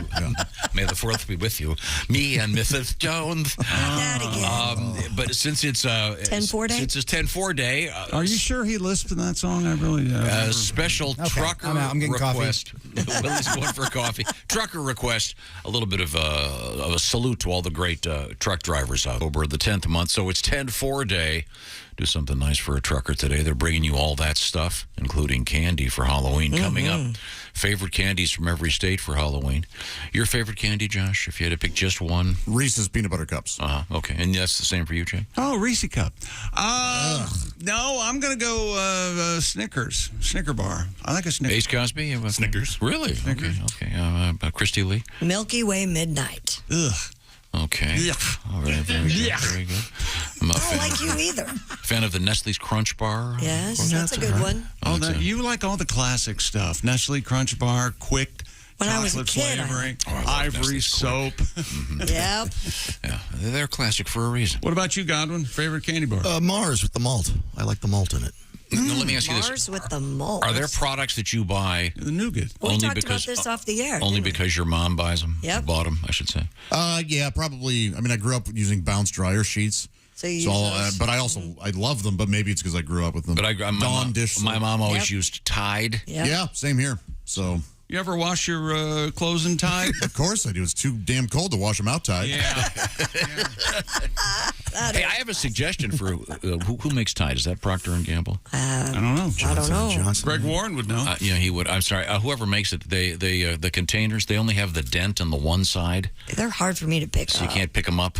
Procter & Gamble. Would you please put the dent in both sides? You know what I'm talking about? Yeah, I know. On No, the pods? Yeah, when you buy the pods, they come in this big Oh, I plastic use the, thing, and you got to have a razor knife to open it up. It's child-proof for some reason. Well, because people were eating them. If I Remember? Well, it's thin the herd, okay? They're morons. No, they're kids. Oh, put your kids in a leash. When okay? I was a kid, it wasn't the specificity of the products that my mother would pay attention to. It was the specificity of the person working at the grocery store that she would have trouble with. Oh, I see. She wouldn't buy. Let's say if there were a particular person at the deli, she wouldn't get lunch meat that week. Exactly right. Yes. Good to know. Different topic. We'll get in that Different another time, day. Tom. Different Yeah, time. Perhaps a woman she didn't care for. Exactly. Coming up, we're going to hear from Donnie Baker. I know that. We're also going to hear about something in the world of sports from Chick McGee, including some world records. You got one for us? Well, no. The Rams lose 24-9 last night to the San Francisco 49ers in Santa Clara, California. Albert Pooh. I said Albert Poo. This isn't something we ever did. I'm pretty sure it happens every time he comes up in St. Louis at good old Busch Stadium there. The Pooh. And there's the other guy that says, ice cream. Who wants ice cream? Move forward. Anyway, he hits his 703rd home run last night, breaking a tie with some guy named Babe Ruth for second place in career RBIs. He's 42 years old. He connected for the Cardinals off Pittsburgh Pirates right-hander Mitch Keller, pulling a two-run shot into the left field stands. It was Pujols' 35th career home run at PNC Park, his most at any visiting ballpark. Oh, that's interesting. And the home run, the hit actually gives Pujols 2,216 RBIs, passing Ruth on the all-time list. Henry Aaron holds the record, 2,297. Pujols plans to retire after this season. Aaron Judge stays at 61 home runs with 3 games remaining. Ooh. And more sports coming up. Okay, thank you very much. You got a little teaser? What's happening in sports? World record involving the most the most hideous organism on our planet Earth. That's right, pumpkins. Oh, That's coming up. Also coming up, a sex doll survey. And onion rings. Oh, hey, Who now doesn't you're talking. love onion rings? Oh, right? not only is that story involve onion rings, it involves someone you're a big fan of. So, can you order half and half, like half fries, half onion rings? You could at Burger King. I don't And Jack in the Box had that for a while, too. No kidding? Man, Yeah, I don't know if you can. I mean, I know I It's could a get great idea. an order of each, but it's just kind of fun finding an onion ring. Oh, that's one of the great surprises in life. We're talking, Josh, not under your seat. We're talking about when you order fries, there's a spare onion ring. Now, when you're cleaning the car out, you say, Josh, because we there's an know- onion ring from my nephew 6 weeks ago. I was going to say, you think I drop onion rings? Come on now. No, but you look forward to cleaning your car. It's immaculate because you're looking for food a lot. That's right, yeah. I'm a cockroach of a man. Sorry, didn't mean that. Only two or three things, a nuclear holocaust. Coming up, we have a butter shortage. And what is a bum skip? As Willie suggested, it is not hopping over a homeless person. I don't think Are you skipping around on your bum? Yeah, you're Are you bouncing up on your serious? ass, and it's a thing. And No. It's really hard. I know what it is. We'll find out. I won't ruin it for you. You know, I'm kind of a baby Buddhist. I try. I really, really try. Anyway, they say that's some sort of, the holy men can levitate like that if you start with a bum skip. Yeah, a friend of mine spent God, 2 years pursuing that. Yes, exactly. Before he realized it was He went fraud. insane. They was almost fraud. always It's fraud. I'm Yeah, sorry. right. Yeah. It just wasn't good enough. No, okay, then show me some cell phone footage, and we'll talk later. Okay. Now a word from our sponsor, BetterHelp. This is important. Keeping your head together, as they say, it can be tough to train your brain to stay in what we might want to call problem-solving mode when you're faced with lots of challenges in life these days. This is where BetterHelp comes in. This is online therapy in a bunch of different forms. You could do it with the camera on, a camera off. You could do it just by texting back and forth if you want. The therapists from BetterHelp, perhaps they can help you become a better problem solver and make it easier to just be moving forward in life and accomplish your goals. So the trick to this is, if you will, BetterHelp is done online. And it's convenient, of course, and it's affordable. In fact, it's significantly more affordable than one-on-one therapy. You'll get matched up with a therapist in under 48 hours by filling out a brief survey, and you can switch therapists at any time. And like I said, more affordable than in-person therapy. Whatever you're into, therapy's okay. As they say, it's okay to not be okay. So take a look at yourself and maybe help yourself out. Be a better problem solver. Therapy can get you there, perhaps. BetterHelp.com/BT Show is the way to go. And Bob and Tom Show listeners can get 10% knocked off their first month. Once again, BetterHelp.com/BT Show. That's BetterHelp, H-E-L-P. BetterHelp.com/BT Show. Also, coming up, we have spam in the news today, and that'll be an opportunity to talk about your trip to the Spam Museum. All right. This is the Bob and Tom Show. Bob and Tom 24/7.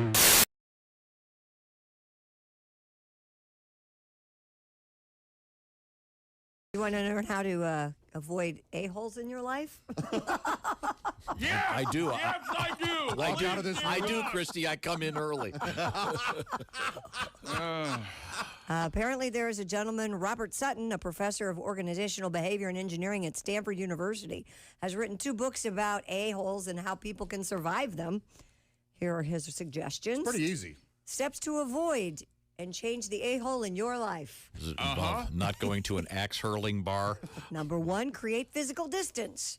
One of the most reliable ways to become an a-hole is to be around them. I've got to go. I am out of here.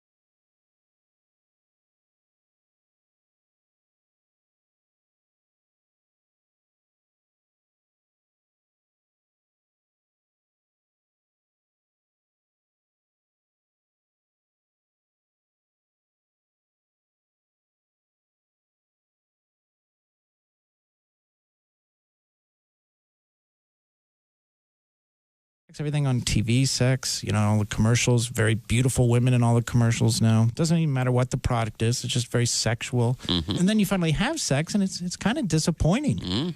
Where's my Sprite, my new car? That's why I think women should have shelves next to their bed filled with prizes, depending on how well you did. You know what I mean? That's a good idea. Like they do at the carnival. Sure. They have something to shoot for, Are you going to take anything on that? Right. I'm going to go for the Van Halen mirror tonight. Morning laughter just might be the best medicine. I can hear you, oh no. You're talking out your ass again. Bob and Tom 24/7. Hello and welcome to Spit Take Theater. This week's Spit Take Theater presentation at the water cooler. Man, I can't wait until the new episodes of Survivor are shown. I've really become addicted to those reality shows. Oh, I am too. I live for Rupert. I love that guy.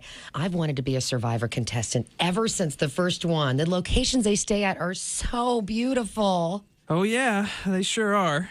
Hey, would you ever do Big Brother? Well, actually, I've already done my Big Brother. Huh? I haven't done my father or my grandpa yet. You've slept with your big brother Dave? Well, yeah. Wow, small world. I slept with your big brother Dave. What? Yeah, he's cute. This has been Spit Take Theater. Wow. Join us next week for another edition of Spit Take Theater. All right. Well, that took a nasty turn, didn't it? Hey, don't say we didn't warn you. I'm warning you, don't do that. There's laughter ahead. I should be having a better time if this is a party. This is Bob and Tom 24/7. We are joined in the studio by Tiffany. Hello. Hey, good Tiffany, morning. how are you? Hi, how Pull are that you? thing right up in front of you. Go. Now, we spoke not too long ago when you were featured in the pages of Playboy magazine. Yes. You were naked, right? We all Yes, noticed you that are. right away. Yeah. That happens. Bob thinks that you're his old neighbor. I think you're from my neighborhood. What neighborhood is that? Beautiful Norwalk, Ohio. California. Yeah. Didn't you live right off of Studebaker Road where Dee Dee Johnson Elementary School? Yes, definitely. I was right around the corner from you. Oh, yeah. I think I was we've born made in a Norwalk, love actually. connection. Right there, South Coast Plaza. Let me ask you this now, Bob. You might. Bob is your father. No, I'm not her father. By the way, the first school I ever, cut from was Dee Dee Johnson Elementary School. Oh, really? Yes. I had my first kiss there. Did you really? Yeah, great. Was it a little? I had my first kiss there Was it also. a little incredibly hairy boy? Smoked cigarettes at a young age. Smoked cigarettes, wore a Dodger hat all the time. Hey, come here, baby. Tiff, Let me want give to you smoke? Come here, Tiff. Let me give you a kiss.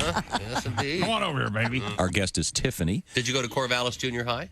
No, my mother did. That's so funny. We're having this conversation. Oh my God! There you go. Oh my God! I told you. Here we go. Oh my, Daddy. Wow.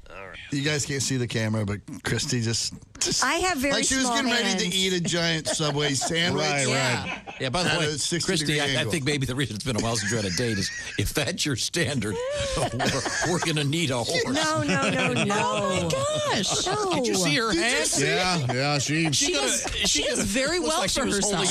She was about to drop whatever she was imagining because the grasp was so wide. I was thinking with of her- a sausage roll. Yeah. Well, Not okay. a penis. Well, all right. Show us how you hold the penis. Do the penis hold, Christy. Now we're going to get arrested again. Stop it. Depends on if it's one hand or two. Hi, this is comedian Tim Cavanaugh, and you're listening On the website. Hey, welcome back to the Bob and Tom Show. Christy Lee at the news desk. Chick, you're no better than a dog. What happened? What did I just miss? Remember when Bob's son Remember when Toby said that? cussed me out? I just saw a picture of Toby recently, and it made me think of that. Yeah. I think he added an adjective, but I'm not. Yeah. He described the dog. There's Pat Godwin in the performance room. Hey, chick. There's Josh Arnold. Hello. There's Ace Cosby. Hey.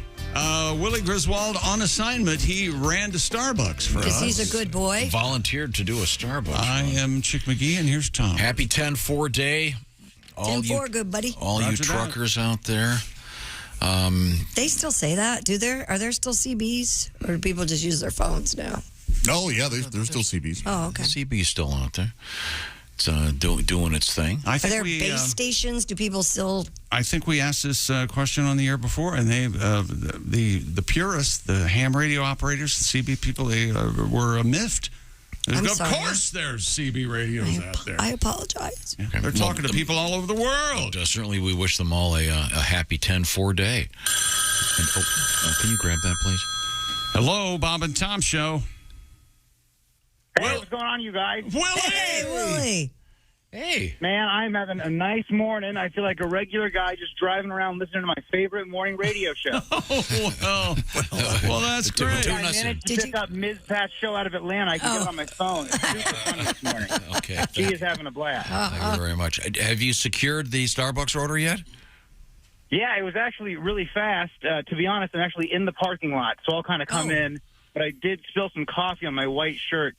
So I don't know if I got to talk to my dad or whoever the boss is, but you guys owe me a Goodfellow brand white shirt. I've got 40 shirts in my office. One of them's probably bound to be white. I'll be right in, you guys. Okay. All right, thank you. Come on in, buddy. Yeah, you bet. Very good, very good. I'm sorry, we head back to the sports desk? Let's see. We're getting suggestions on famous tackles in the NFL or players tackle fans who run onto the field.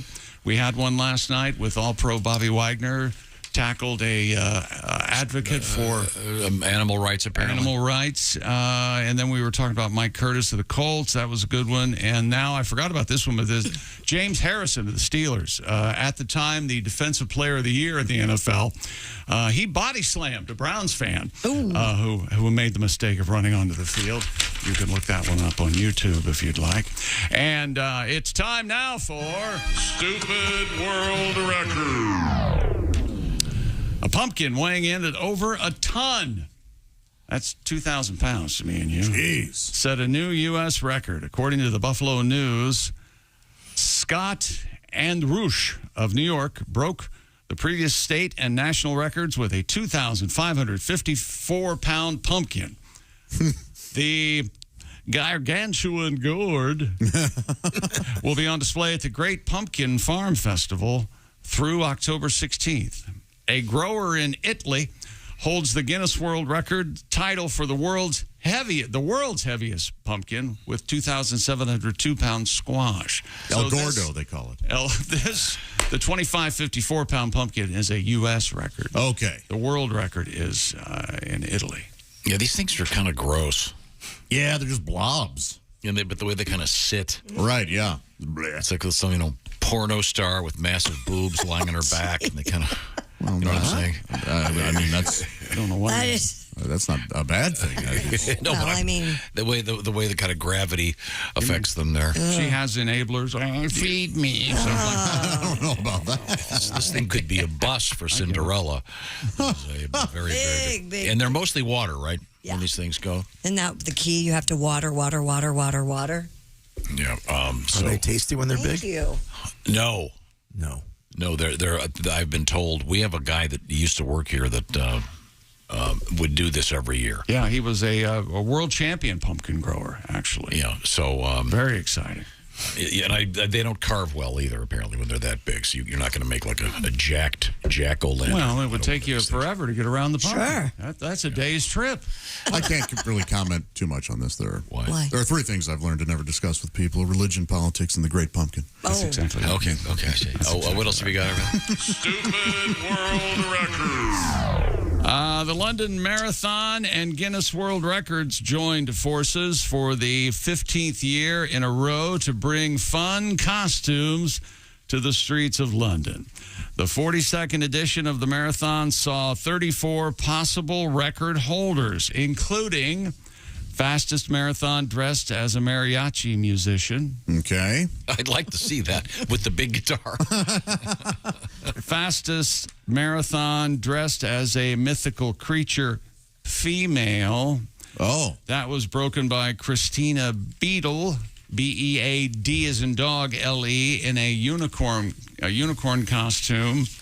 The fastest marathon dressed in pajamas, male, broken by David Jones, a time of 2:47:15. That's a great time for a marathon. Wearing pajamas isn't all that difficult, whereas dressing up as a unicorn is a little trickier. Yeah.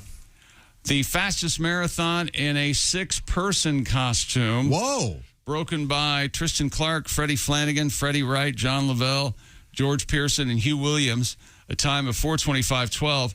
The 6-person costume was a pack of peppers. Okay.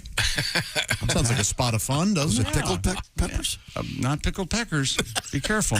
I'd like to. I mean, they do this every year at the London Marathon. The elaborate costumes and everything. Mhm. This would be better at that Pamplona thing, the running of the bulls. Have people in costume? Now you're talking. Yeah. You get these 6 clowns dressed up as a pack of peppers, all tied together. You're going to have some fun. Boy, I should have never dressed as a cow. I didn't get gored, but I got reamed. Really? Is that right? And finally, the fastest marathon wearing handcuffs, male, broken by David Henson, a time of 2:54:57. Again, a great time for a marathon, even though he's messing around. Yeah. That would be hard. You think he's handcuffed behind his back or in front? I'm sure it's in front, but I bet it would. It'd be hard to get the water, and when you're running by, they're handing you bananas and water. You're cuffed. Well, isn't half your running game, man? You have to pump those arms. Yeah. You can't. Wow. You're hamstrung, if you will. One more. Another one? One more here. A man in Bangladesh has broken the Guinness World Record for the most bum skips in 30 seconds. The record involves pushing off your butt from a seated position with the rope passing beneath you as you spin it. Seated jump rope. Yeah, I couldn't understand. I wrote that because it wasn't explained very well in the story. I observed Seated it. jump rope. So it's like the legless The jump guy rope. sitting down and sort of on his butt and kind of jumping with his butt, and then his hand has a short rope on it that he's holding down by his side, spinning it. Wow. So every time he goes up, the rope has to pass beneath his butt. Oh, okay. I got it. It's got to hurt the like coccyx. that thing, like that little thing you used to put on your ankle and you'd spin it around. Yes. You'd have to jump. with Yes, your foot. exactly. Except it's your buns. Yeah. And Is that what it was Very good. It looks really, really difficult. And he has to sit cross-legged, I would think, right? No, I don't think he was, but it looks really hard. Wow. So I'll look it up. I bet it would be hard on your coccyx, and it would be hard on your tailbone, too. I see what you did there. Willie, your analysis of the bum skip? I thought the bum skip was when a guy was so happy he jumped over a hobo. Like an Enron type, maybe. I don't know. Like an evil money man. I'm an evil money man. Like this. I love it. Oh, his legs are out in front of him, kind of. Yeah, wow. it would be very tough to do. Yeah. I don't know if the bum skip is a thing that kids do, if you can go buy a bum skip rope. I was wrong. I thought it was when people ski and then they bounce their butt off the water. You know, that thing. I thought that's what we were going to end up talking about, but no. Huh. Yeah, it looks hard. He's a fit young man. Yeah, he is. For some reason, I was picturing some old. So did I. Some old guru kind of looking guy. Some enlightened fellow. Yeah, I'm not sure. Who's I'm total not sure I could do it. Is that sports? Yes, that is sports. Okay, Tom. wow. Yeah. Lucky, this is what you farted for. Wherever you go, whatever you do, always be a good sport. Don't forget Bailey Zappi.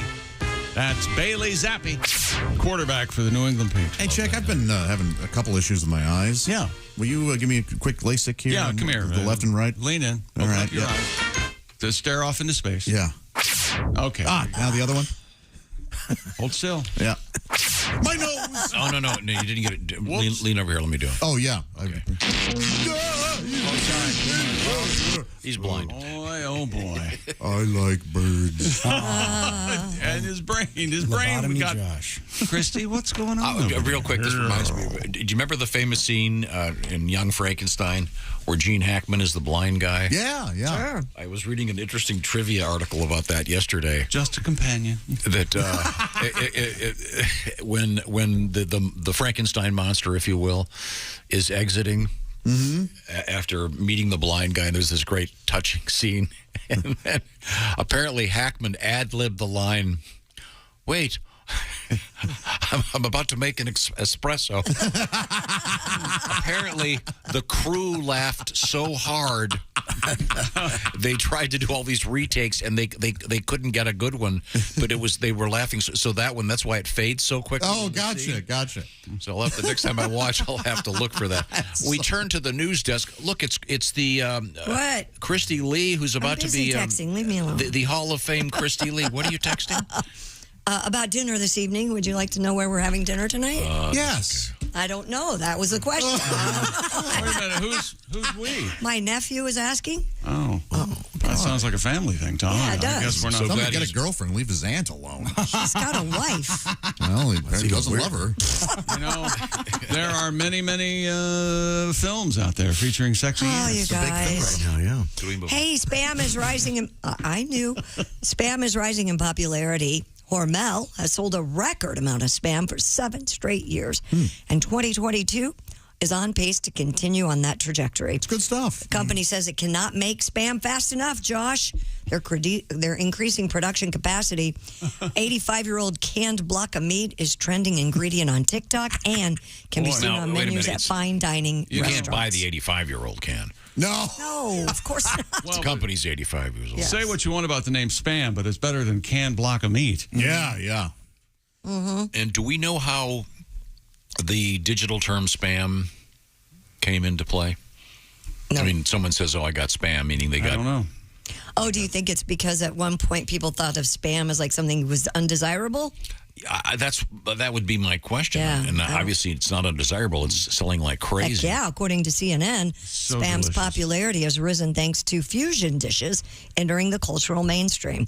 It also benefited from a rebranding effort that has brought new, younger foodies into the fold.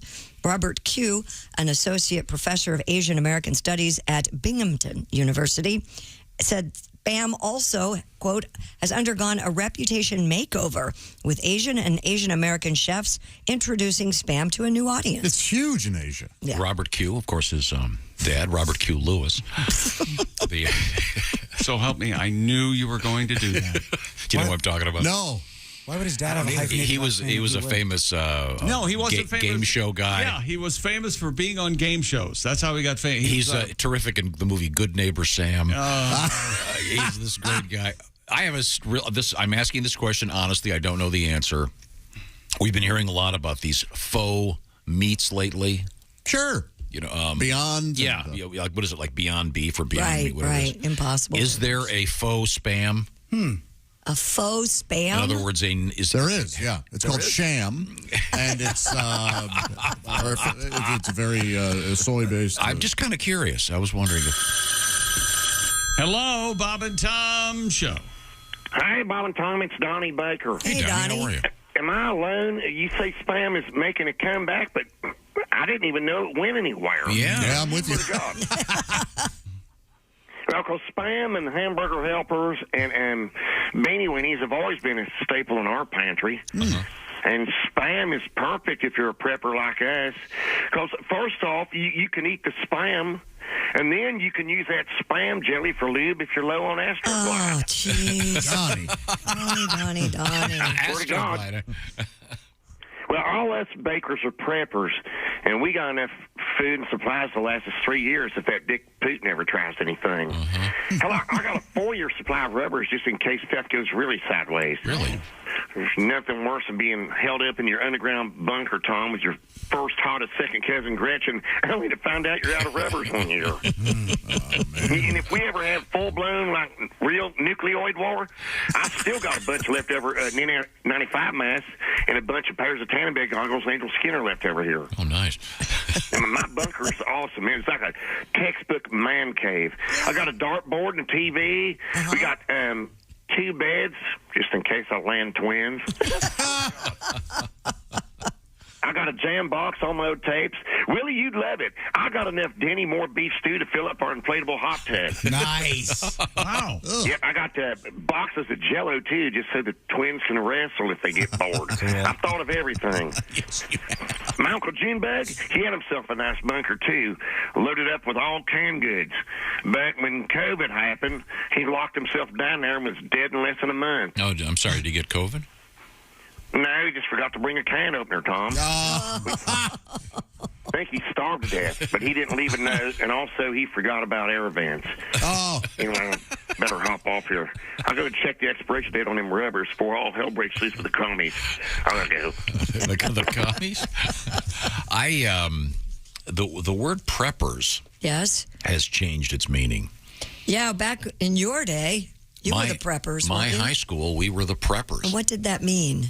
It meant it was a so-called prep school. Oh, okay. And Preppy. Yeah, so and you it were wasn't preppy. it wasn't a very threatening name, although many of the athletic teams were excellent.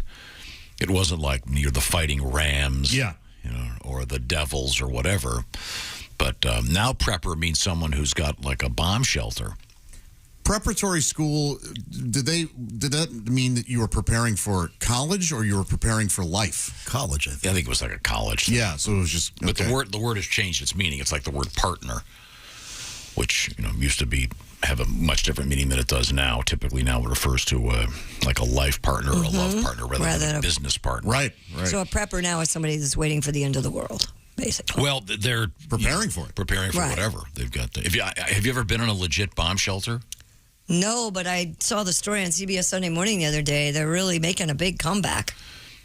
Yeah, I was in a legit 1950s era bomb shelter. Wow, where was that? It was at a property that I was looking at. No kidding! It was part of the property on the grounds there. Yeah, and then they've since someone bought it and they tore it out and tore it down. But the guy that bought it, I talked to him. He goes, "Oh yeah." Wow. I mean, it was just classic, and they had walls and walls of canned stuff and water and the whole deal. But there's a big comeback now for those out there that are prepping, just like Donnie with Spam. But Spam is back, and extraordinarily enough, Spam is super popular in Hawaii. Yeah. Always has been. I think probably because of all the military bases there. Well, that, and I think because it's probably hard to get fresh meat and stuff over there. But there are all kinds of exotic recipes with Spam that are out there. Coming up, we have a really cool story involving Snoop Dogg and food, and I think you're going to like it. This is the Bob and Tom Show. Got a comment? Or email us bobandtom at bobandtom.com. More Bob and Tom next. State law.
Things you hear on the Bob and Tom Show. So, Nick, let's start with the basics. Are you a married guy? No, I just got divorced. Sorry to hear about that. It's okay. Lots of people get divorced. Einstein got divorced. He did? Yeah, did you know that? Albert Einstein, arguably the most intelligent man who ever lived, got divorced. They should tell you that before you get married. It shouldn't be, do you love her? Do you want to spend the rest of your life with her? It should be, do you think you're smarter than Einstein? Oh, so you're dating then? I guess. You know what I don't want to do? I don't want to say I love you anymore. I hate that first I love you. That's the worst. First time you ever tell a woman you love her. If they like you, they want to hear it. And when they hear it that first time, something comes over them. Their eyes get all wide and get that diabolical grin on their face. You can almost feel them saying, excellent.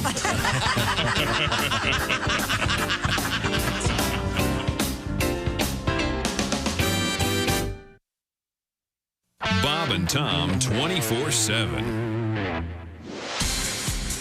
Good morning, I'm Mark Allison with a look at things you may have missed on a Monday morning. The winner or winners of the Nobel Prize in Physiology or Medicine will be announced later today at the Karolinska Institute in Stockholm, Sweden. Among the researchers who may be honored this year are those who were instrumental in the development of the mRNA technology that went into the COVID-19 vaccines, which saved millions of lives across the world. Last year's recipients were David Julius and Artem Pudapunin for their discoveries in how the human body perceives temperature and touch.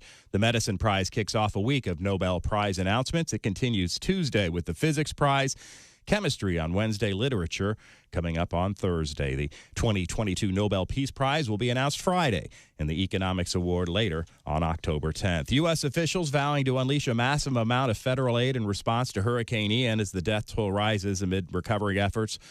The monster storm killed at least 68 people, including 61 in Florida. Hundreds of thousands of people and businesses still remain without power. Officials warn flooding could still worsen in parts of Florida because of rain that fell has nowhere to go. The weekend storm is still bringing havoc as it drifts north. The remnants forming a nor'easter, dumping rain on Virginia, Maryland, West Virginia, and Pennsylvania. Rainfall on the already inundated Chesapeake Bay could lead to significant tidal flooding. So Hurricane Ian, now a tropical storm or just a storm, not done yet. And that's a look at things you may have missed. More of the Bob and Tom Show coming up. Hey, hi, this is Tom. And this is Chick from the Bob and Tom Show. Hey, Christy, what's the best way to get full access to the show? Hey, what? You introduced me. That would be to become a Bob and Tom VIP. Very good. Now, Josh, what's a feature of Bob and Tom VIP? Wait a minute. Well, the live 5-camera video stream of the show, plus a podcast of the show and comedy from the Bob and Tom archives. Excellent. Chick, what do you have to say for yourself? Become a Bob and Tom VIP now. Just go to bobandtom.com/VIP. See, that was worth the wait, wasn't it? Bob and Tom. If you irradiate poop, it will be sterile, but it's still poop. You can pick your morning radio show, but you can't wipe Bob and Tom on the couch. The Space Shuttle astronauts are halfway through their 7-day research mission. Endeavour is expected to become an orbiting maternity ward today when frog eggs that were fertilized earlier in the mission start to hatch. Now, we are scheduled to hook up with Commander Thompson. We should hook up right now, I believe. Hello, Houston. They're speaking with Bob and Tom. Hello, Endeavor. Hello, Spaceship Earth. This is Captain Thompson. Hey, Captain, how are you? Captain, how are you? We're doing great. We do a lot of experiments up here. Yeah, we're just reading about the one involving the frog. The South African clawed frogs. The eggs are about to hatch any moment now, aren't they? Very excited. Very. As a matter of fact, it looks like they might be hatching about now. Oh, good. You people might be the first ones on Earth to hear what's going on. Well, great. There they come. This is exciting. Some little critter coming out of there. Let's see what's going on here. Oh, God! Oh, help me!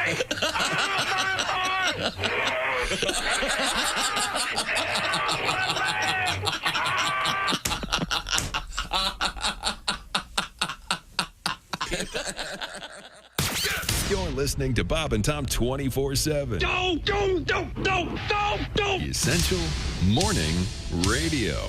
This is Bob and Tom 24/7. 24/7. One more tape. This is probably the best tape that we've wrote together. Yeah? 14 hours, one toilet, 2 men, 14 cubic square feet of incarceration.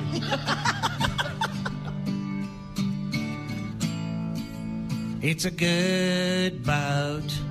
It's got a good motor. It don't burn oil, but the seats are brand new.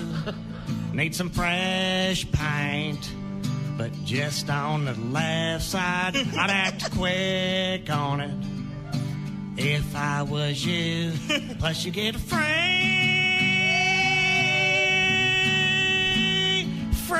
trailer. Come on, scissors. Get a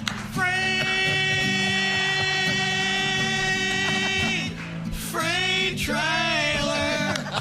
Call my pager. Donnie Baker, ladies and gentlemen. You know you're too high when you're eating cereal naked and your girlfriend tells you to put some clothes on. You realize it's not your girlfriend. It's just a woman on a bus. That's how you know you're too high. Hey, this is Frank Caliendo, and you're listening. .com.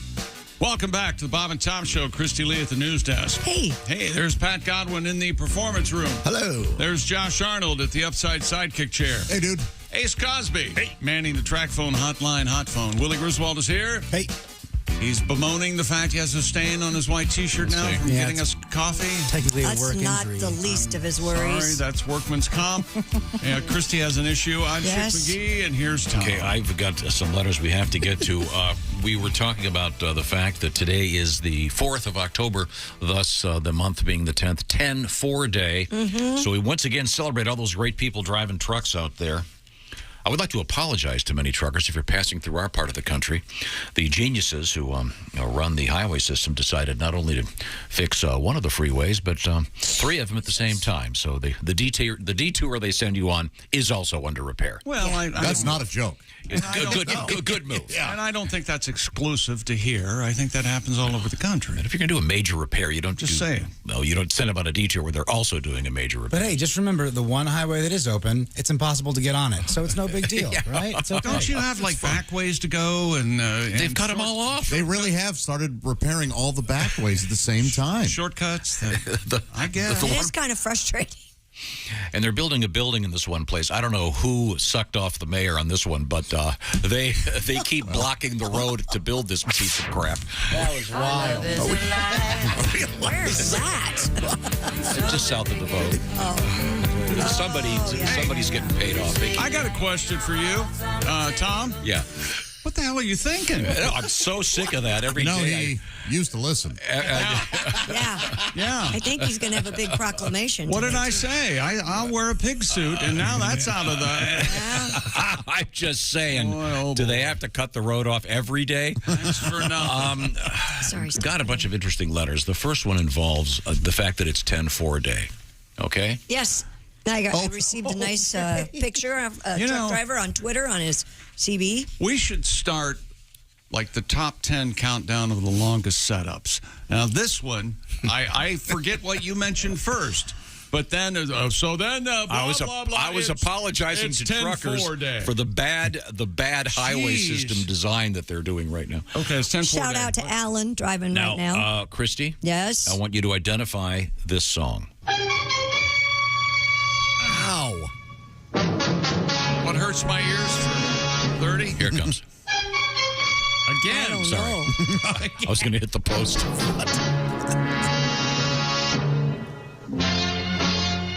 Any idea? Chick? Whenever the laws of any state... These are the stories of the Highway Patrol. No, I had no idea what it It was. may be called the state police, state troopers, militia, the Rangers, Star or the Wars. Highway Patrol. The Highway Patrol theme song. Is that Broderick Crawford's show? Yeah, no, that was a show that 10-4. starred Broderick Crawford, and he's the guy that got 10-4 popular. He was always saying 10-4 on the show. 10-4. He's the actor who looks like Ann Ramsey, the woman, Throw Mama from the Trenches. Yes. 1955. I was barely a kid. I mean, 70 years ago. I'm just saying that's what popularized the term 10-4, Josh. I mean, 10-4 was a term before that. Once again, I want everyone to notice we're still in the setup of whatever he's getting to. No, I think that's what got it really popular. So you say. Well, I think it's very clear to anyone who understands contemporary media culture that the phrase 10-4 is always associated with... bigger thing than it is. This is why I went to college, to learn how to expand and be it. Now, also at stake here, we have spam in the news today. There's more spam than ever. And this guy writes, have you tried turkey spam? Yeah. I was asking if they had non-meat spam. Right. So turkey spam, I guess, would technically be... non-meat. Bird meat. Does that count? I guess. It's still meat. It's still meat. Makes it sound delicious. Vegans would not eat that. Right. There's something different, though, about bird meat. Yeah, it's not red meat. Yeah, vegetarians would eat it. Hang on a second, Dean. I know that your wife is a vegan, and you have friends that are vegetarians. Vegetarians don't eat bird meat, do they? They do not. Okay. You know, poultry. That's why the term to use there. tofurkey is such a big deal. I beg your pardon? Thanksgiving. Why? Because they don't eat bird meat. Oh, that's made of tofu. Right. So what I'm asking is there a tofu version of spam? He's still talking. Josh said, yeah. Right? No. I said that I've had turkey spam. Okay. Yeah, no. I Googled it. There's not vegan brand name spam, but there is a competitor that does vegan spam equivalent. Really? Yeah. What's it called? It's by a company called Omni Foods, I believe. I think it's called like a lunch palette. The future of lunch is here at Omni Foods. That sounds. I know there's because mayonnaise is made with what, eggs and and turkey or something. Are you worried about not running? turkey? There's no turkey in mayonnaise. Is it possible we could run out of food? Oh yes, it's very possible. That's why. There's something called veganaise. We at Omni. I love veganaise. Veganaise. It's really good. And then there's vaginaise. Oh, what's that? It's vastly different. I have a vegan spam recipe if you'd like it. No, You can make your own. I'm not a vegan. Out of tofu. I was just asking. All right. You ever do like a spam ricotta pizza? That ain't bad, my friend. Isn't spam, and I could be getting this wrong, but isn't spam somewhat a Polynesian dish? And that's why it's popular. It's huge in Hawaii because of the presence of the military. I don't think that's right. No, that's what it says in this article. Yeah, I don't think the article's right. They had said that at the Spam Museum as well. Well, they're not. You went to right the Spam either. Museum? Yeah, Godwin and I went. I've been twice, and then I said, "Man, Pat, I got to take." It's a lot of fun. Yeah, it's cool. Here we go. This says, from the beginning, Spam was marketed as a time saver and food for any meal. During World War II, American and Allied troops relied on the canned meat that could be stored away for months and eaten on the go. In Hawaii, where the U.S. military has long been a major presence, more Spam is consumed per person than any other state. American troops also introduced Spam into Korea during the Korean War in the early 1950s. Considered we were gifted Spam gift sets when I worked over there. Oh, cool. Yeah, and a lot of my coworkers didn't care for it, and boy, did I have a field day. I sure cleaned up. And then this article also says this, as Christy indicated earlier, Asian fusion chefs are reintroducing Spam with super high quality gourmet recipes. So and Pat, you had never had it. And you're a man of, you're in your 40s. You. 47? Yes. No, he was born in the 40s. Oh, I knew it was one of the. You hadn't had it until well into. I know, I liked it. Yeah, and you said I was you liked surprised. What was the name of the, what was it, Spam Fusion? Well, fusion is. What was it? The chefs that use fusion. In other words, they call it Steely Spam. No, it's, I believe the number one chef in that area is Jeff Lorber. Isn't that right? That may be more obscure. Wow. That may be more obscure than my Broderick Crawford reference. I think you might be There right. was a great band called Jeff Lorberg Fusion. Man. Yeah, that is really obscure. I want Okay, great. Anybody who gets that. Well, you see what happens when you don't get a protein box? I'm telling you. Willie, I'll go get it now. Honestly, now it's kind of rush hour, so we'll be Hey, if you need a load of protein, Christy, this is for you. No, I'm fine. This comes to us from Mr. Harrington, currently driving a truck in Ohio. And he says, yes, we use the CB radio. Cool. We got a bunch of these guys that use the CB radio all the time. Here's one. My name is Josh. Love the show. I've been a listener since I was a child. The first show I remember had the cow pie shuffle. Oh, my gosh. Does anyone? I don't remember that. What was that? Was that a knockoff on the Super Bowl shuffle? Yeah. No, I thought it was a curly shuffle. Sure, yeah. Oh, okay. Oh, wow. Okay. Wasn't that the Jim Reiser song? Didn't he sing that? Yeah, that may be one of them. It says, Did you hear what Pat knows him well, and he doesn't call him Jimmy Reiser. Jim. Calls him Jim Reiser. Due to divorce and the increasing cost of living, I have spent the past 2 years living outdoors. I feel you, brother. Still maintaining a job. Your show gets me up with a smile. I enjoy all the sarcasm. Well, thank you for the nice. He lives outside? Yeah. Must be living on a tent. Dude, get a house. Come on. Well, he's working on it. He's struggling. but, we We've all appreciate been the there. guy. What an incredible We all loser. have not been there. Oh, I've been there. I wouldn't call your mom's basement living outside. You should have been there. Maybe living outside social norms. Yeah. I had some very pleasant conversations. How is I your don't mom? know. She's doing good. Khaki. Yeah. I don't know what it is about today's show, but I don't care for it. Okay. The whole day has gotten off to kind a of a weird mess. start. Good morning. Your pink drink. Hello. Good morning, Didn't have fools my and parking Christy. spot. Hello. I am currently driving a gravel hauler in Grand Rapids. Sorry, Tom, it's not in Harbor Springs. 99% of gravel haulers, boy, that's a tough one, still run CB radios to And talk. they lose gravel all the time. Oh, I know. I've got a pit in my windshield right now. Safe light repair. Yeah, no safe light joke, right? replace. They're more quick and effective than cell phones, writes Eric in Michigan. Oh, well, thank you, Eric. Or he could have said quicker. Do you know what happened to my really good friend yesterday? This is sad. A baby squirrel fell out of a tree and cracked her windshield. With its lifeless body? What? Well, Yes. it with its life-full body, Yeah. and then quickly became the lifeless. squirrel did not So survive. a baby squirrel committed suicide, jumping out. We're doing. I feel like the old Casey Kasem thing. I gotta come in after you're doing baby squirrel deaths. I just can't take it anymore. When we come back, I hate acorns. I want to be somebody. I'm oak tree intolerant. Hey, Lala, I bet you guys I'm one of those flying squirrels. His last words. Coming Hey, up, y'all watch this. coming up, Snoop Dogg in the news in a really cool way. And brace yourself. I'm very upset about this. Butter shortage coming up. This is the Bob and Tom Show. Thanks for listening to the Bob and Tom Show this morning. Catch.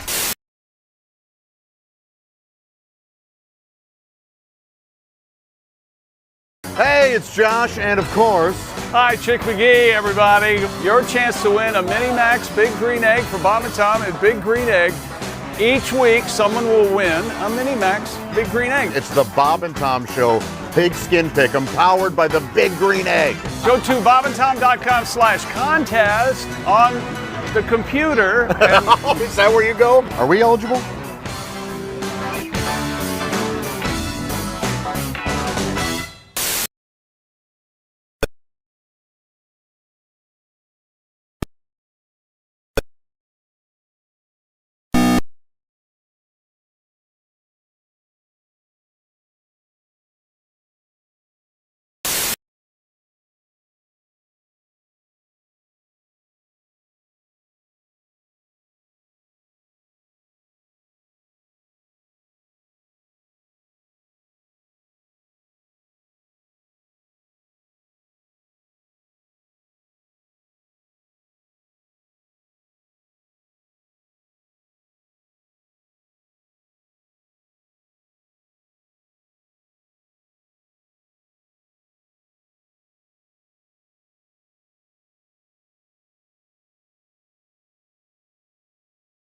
They would just get a hold of something and never shut up. And like, look at Greg, man. Greg played a flute. It's a clarinet. It's a flute, Greg. You a flute man. Look at little flute man, Greg. Flute your flute, Greg. Little flute man, Greg. He'll be on the bus going to a match. It'll be real quiet, and all of a sudden you hear, hop, 2, 3, 4. What the hell we fighting for? Flute man. It's embarrassing when you're out there wrestling and you hear, hit him with your flute, Greg.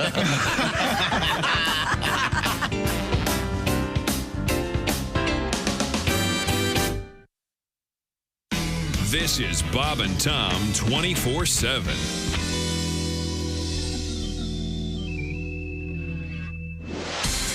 Hi, everybody. Christy Lee with your Bob and Tom News Update. Days after the skies cleared and the winds died down in Florida, Hurricane Ian's effects persisted as people faced another week without power and others were being rescued from homes inundated with lingering flood waters. 2 more deaths were blamed on the storm in Florida yesterday as frustration and desperation mounted in the path that the storm cut through the state.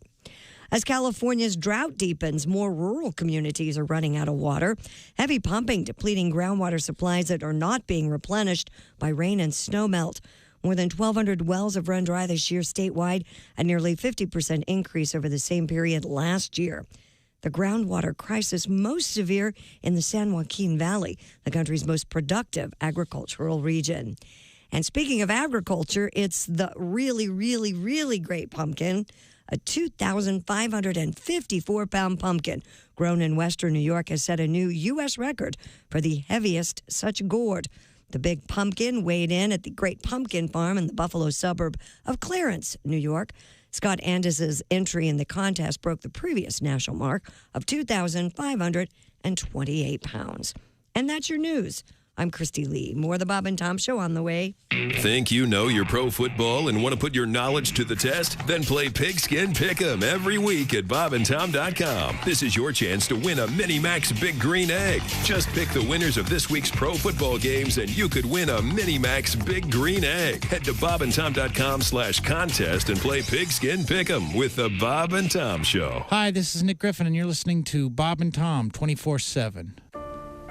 Hello and welcome to Spit Take Theatre.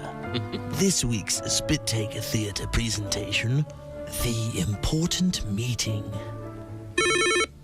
Hello, Jenkins here. Mr. Jenkins, this is Phil Johnson. Phil, glad you called. Good morning. I'm not going to be able to make it into work today. I'm sick. You what? I'm sorry. I just can't make it into work today. I'm sick. No, Johnson, listen. I got a phone call last night. Yeah? I talked to the client. Uh-huh. Today's the big presentation. Today? Yeah, today. It's going to be big. Oh, I can't make it into work today. I'm sick. Johnson, this is the big presentation. Besides that, frankly, you don't sound sick to me. Oh, yeah? I'm sleeping with my dad. Is that sick enough for you? This has been Spit Take Theater. Join us next week for another edition of Spit Take Theater. Essential morning radio. All day and all night. This is Bob and Tom 24/7. 24/7. Morning, Bob and Tom show. Yes, hello. Hi. This is Dan from Indianapolis. Hi, Dan. Did you hurt yourself somehow? Well, my cousin, actually. Him and his wife were getting ready to go on vacation, and actually they were having breakfast. He jumps into the shower, and she screams for help because the garbage disposal's backed up. So he thinks, I'll jump out and I'll hit the breaker underneath the garbage disposal. And he's butt naked. And he bends down on all fours, and their brand new kitten latches onto his testicles. There's more. There's more. As if this story needs more. I hope it involves electricity. He raises up and knocks himself out on the plumbing to wake up to two chuckling paramedics. Oh, yes. Oh, my God. If that was dodgeball, that guy would have been out. Yeah. Well, that's... Yeah, my cousin never told me what he named the kitten either. No, yeah. Oh, Claude Balls. All right. Revenge of the Alley Cat. I know. Why do you call the kitty Claude? It's a funny story. It's a long story. Thanks, guys. Thank you. My most recent marriage was a disaster. It made the wreck of the Edmunds Fitzgerald look like a fender bender. Wow. Hello.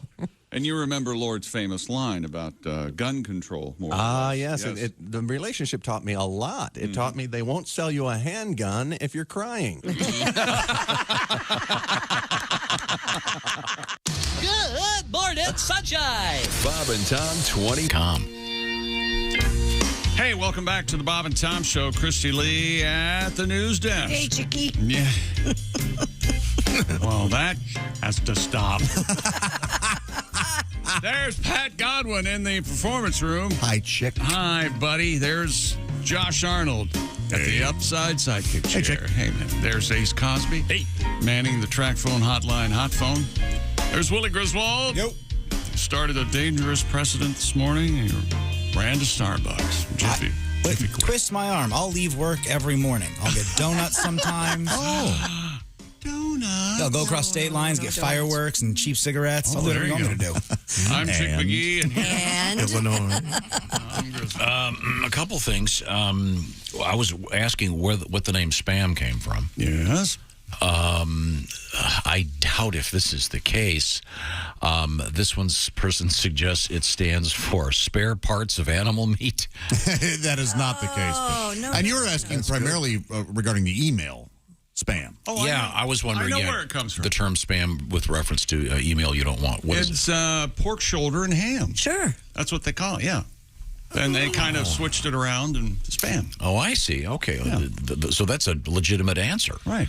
I see. Instead of Passam. Now we're getting Right, Passam didn't make getting any waved off. Poor Riley Snubs. Dear morons. Can I keep a dream alive for 10 minutes? Fried spam is hillbilly beef jerky. Okay. I think it is. Well, now, let me tell you something. That ain't hillbilly beef jerky. Hillbilly beef jerky is you Your sun-dry possum. That's right. And we sell it. You got to be careful about how long you leave her in the sun. Yeah. That's right. You want to leave? You want to leave them in the sun? I got a Korean thing for you there. No longer. Okay, Elvis. I figured it was going to be. Yeah, it's hard to. We'll do it on my podcast. Chris writes, perfect. I met someone from Hawaii who made Spam sushi. Yes, I've seen it at sushi places. She grilled the spooshy. Doesn't spooshy sound like the name of a sidekick on a radio show? Hey, we spent spooshy out to get Starbucks. How are things going out there, spooshy? Hey, I spilled coffee on my shirt, but you guys gotta buy me a new one. And again, the problem always is it's like Spooshy or Fred Zeppelin, the traffic guy. It's always funny until we've got Spooshy down with the bus hit the gasoline truck. It was a terrible tragedy. Thousands died. Spooshy up. Okay. I lost my Gatorade. She made me Spam sushi. She grilled the Spam, put it on a roll of rice with a dollop of mayo, wrapped it in Korean seaweed. It was fantastic. Yeah. Sounds very good. And now, Christy's question about CB radio, since today is the 4th of October, 10-4. Good buddy. CB radios do not like it when you call them good buddy. It implies they are homosexual. What? Really? Where did they get that from? Just reading the mail here. That must have been one of those things that shifted. I can't imagine it started that way. Because everybody used to say Right. that all the time. I feel like Jerry Reed said it, and if I had to guess what his thoughts on homosexuality were, actually, he's probably a live and let live guy. Is he still living? No. Oh, I didn't think Jerry so. he was a very fine guitar player, though. Yes, he was. Now, we have Christy Lee at the Bob and Tom News Desk. What have we missed? Snoop Dogg's cannabis empire continues to grow, this time with a product called Snazzalos. I'm in. I don't know what it is. I want a dozen. Cannabis-infused crispy onion rings, chick. Oh. Snoop Dogg told the Washington Post, "We've been kicking around the idea of doing edibles again and really wanted to get it right." Why wouldn't he call these smoke rings? Mm-hmm. Yeah. The snacks are infused with a hybrid strain of cannabis extract, and the dispensary locations will start selling them October 6th. Apparently in his state, Snoop Dogg has also teamed up with 19 Crimes for a Snoop Cali red wine. 19 Crimes is his alcohol label? Oh, yeah, 19 Crimes is his, yeah. Gotcha. Mm-hmm. I don't even know if the one crime That's been around for a while, that 19 Crimes. That's a great red wine, by the way. That's how he started out. Murder was the case that gave me. So, they're onion rings. Yeah, sounds good. Well, I have never had cannabis-infused any food.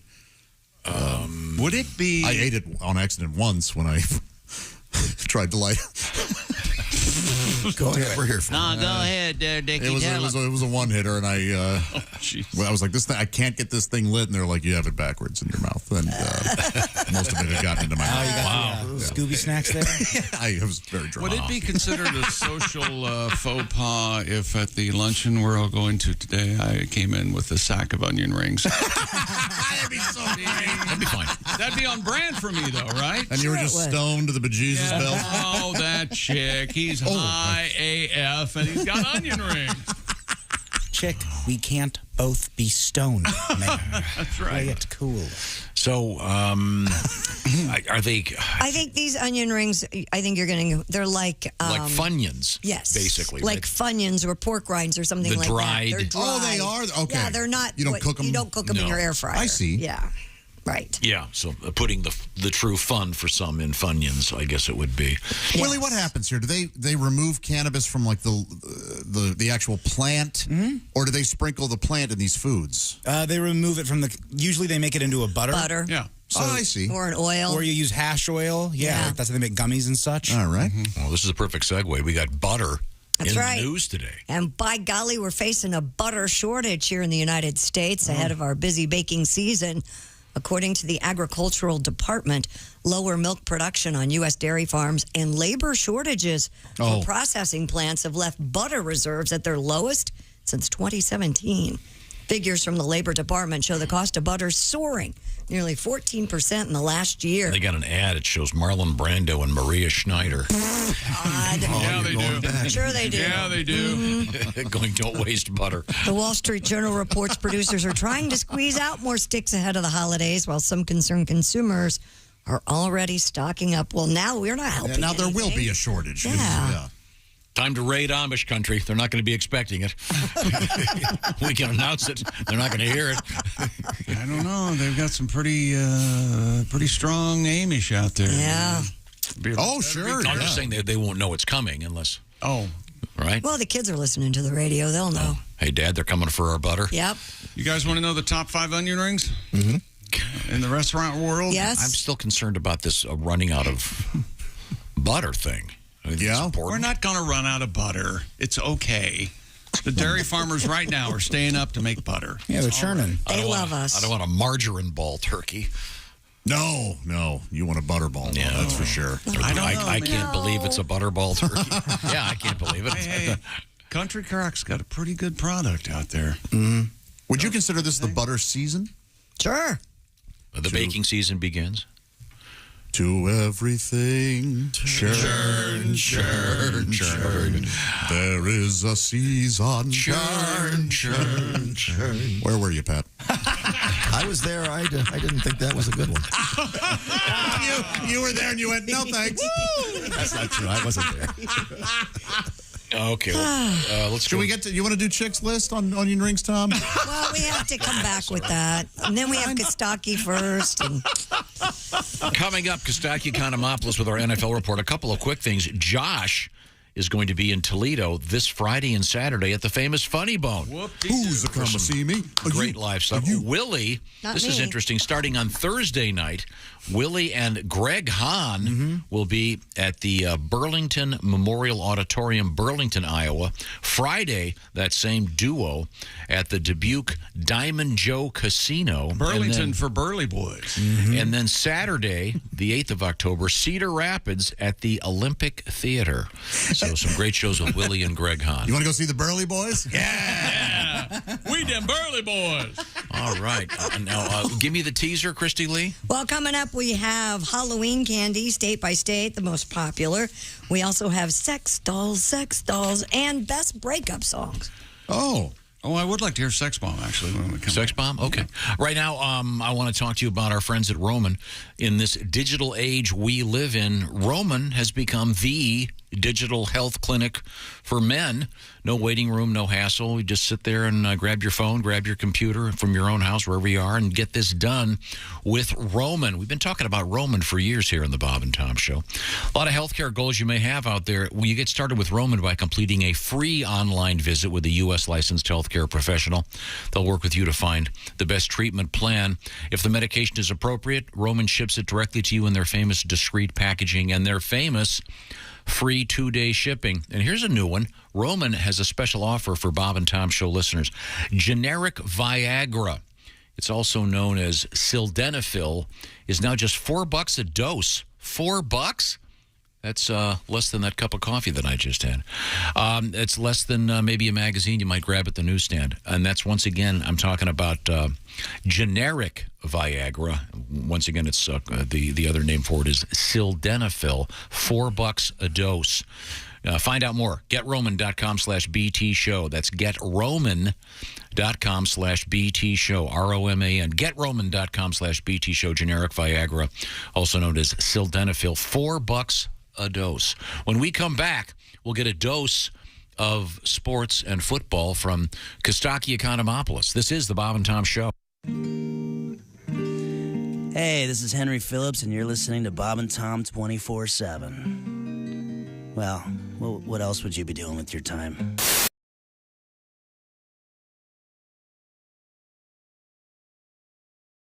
Hi, everybody. Chick McGee here from the Bob and Tom Show. I want to tell you about the NFL season coming up. We got together with the folks at Big Green Egg, and each and every week, you're going to have a chance to win a Mini Max Big Green Egg during the Pigskin Pick'em program on the Bob and Tom Show.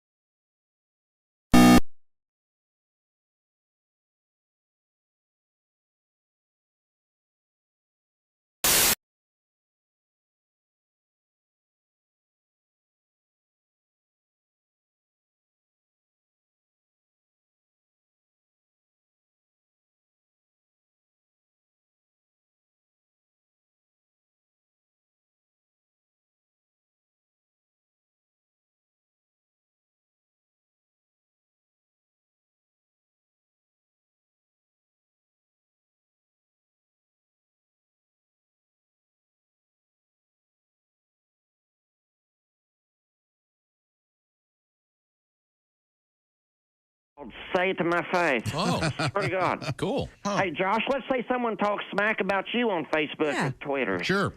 And the first thing you do is you call me, then I go to their house. And when they answer the door, I'll just yell, say it to my face. And then I'll jack them with a blood dart right to the larynx. And Christy, you and your ladies don't got to worry either, because I got you covered too. See, my friend Tasha and I are launching an all-female company called Oh, No, You Didn't. Swear to God. Well, it's hard to spell it on the radio, but in print, it's badass. It's all hymenated. Hymenated? Yep. So the next time some chick, calls another chick an obese whale when you post your porta potty selfie on Instagrams, just give me and Tasha a call. She'll go to that chick's house and slap the spit out of her while screaming, oh, no, you didn't.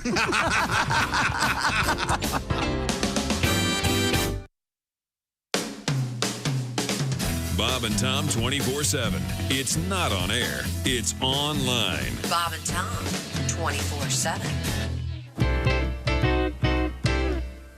When you need relief and you need it fast, eat a bowl of Sphincter Blast.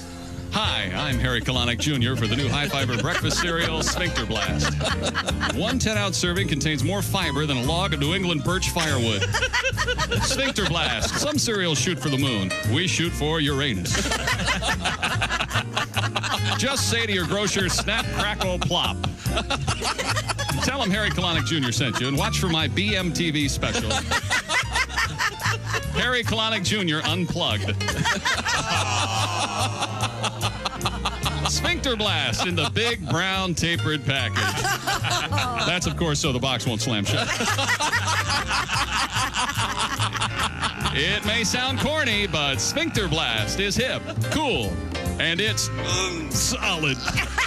When you need relief and you need it fast, eat a bowl of Sphincter Blast.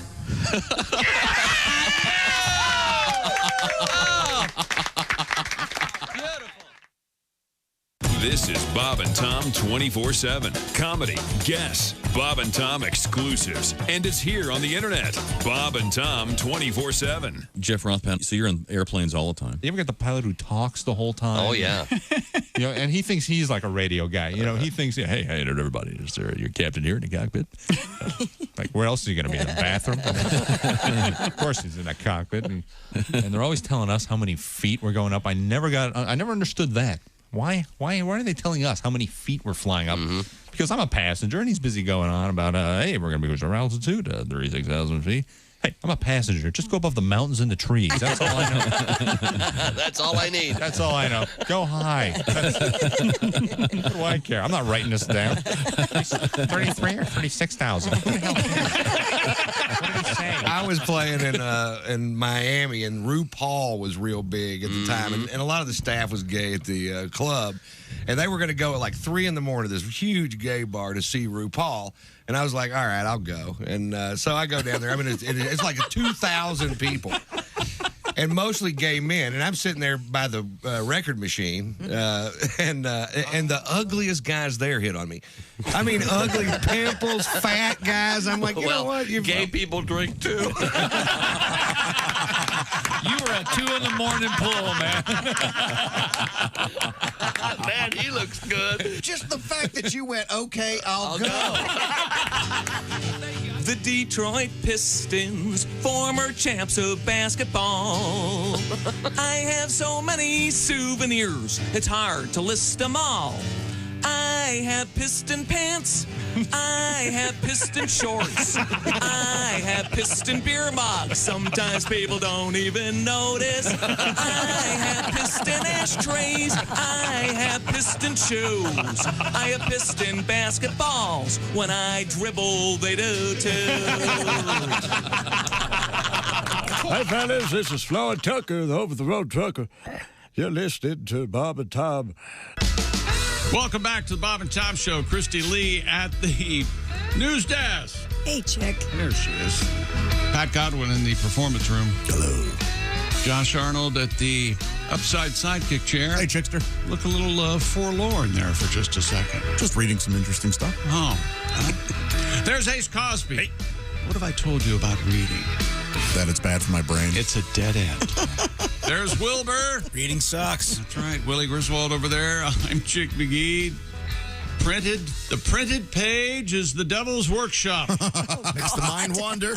And here's Tom Griswold with a special guest. We're going to be joined by, there he is. It's Kostaki Economopoulos, professional comedian, NFL fan, and proprietor of a couple of fantasy teams. And Chick McGee, of course, has his fantasy team, which has the best name of any of them. It's the Guardians of the Commanders. I want to know who's feeding you information. I've got a couple guesses. It's either Kostaki or some guy named Economopoulos is the way I've got it. Now, when I was 1-0 in the fantasy football league, I got nothing from you about my team. Nothing. Not a word. When I was 2-0, nothing. Not a word. How's it going now? When I was 2-1, still nothing. I'm like third in the league. Not a word. Now that I'm 2-2 and 10th out of 16 teams, here you come. It's early in the season. Let's face it. Now, Kostaki, I guess Chick's upset because I conned him into making an extra bet on the Monday nighter because he was kind of lagging. I don't feel that bad about it though, because everyone I saw, all the people that I pay attention to, picked the Rams last night. Everybody. And they got smoked. But the highlight of the game, of course, I'm sure you're aware of this, was not the game itself, but it was when the streaker, I guess he wasn't technically a streaker, he was clothed, the so-called protester hit the field and got tackled. Did you see this, Kostaki? Yeah, I did. After that hit, the Dolphins coaches cleared him for more play. It's like, put him back in. He's fine. Yeah, Bobby Wagner, according to this news account by the Associated Press, flattened a protester on the field, which, by the way, that was the best play that the Rams defense made all day. Yeah, that's right. Sadly. It's a tough night for them. And Kostaki, you can help us here. We were trying to determine the term streaker, which was famous in the 70s. Is that, do they have to be naked to be a streaker, right? Oh, boy. So this guy wasn't a streaker, even though he is streaking across the field. I say yes. I say yes. I think so, too. It would have been a much better story if he'd been naked. Well, when I was a kid, there were sometimes Penthouse and Playboy magazines in the little magazine rack at my parents' house, and I called them streaking magazines. So that tells you. Wow. The era that I grew up in. Now you have set up a little organization. You're the proprietor. You've got a little thing called All Pro Lines, don't you? But you're the man. You're the head honcho. The plugs, the big cheese, and people can participate in the joke writing phenomenon. Yes, in fact, if you want, we could dive right into some jokes. Go. The people love the Bengals uniforms, right? White helmets, white jerseys, white pants. So I put on All Pro Lines. The Bengals are so white, blank. And I just let the peanut gallery run with it, and it was fun. We got a rim shot machine over there. Well, I have our actual rim shot guy ready. Stand by. Oh, okay. The Bengals are so white they make Tim Kavanaugh look tan. You see? The Bengals are so white the Gatorade flavor was pumpkin spice.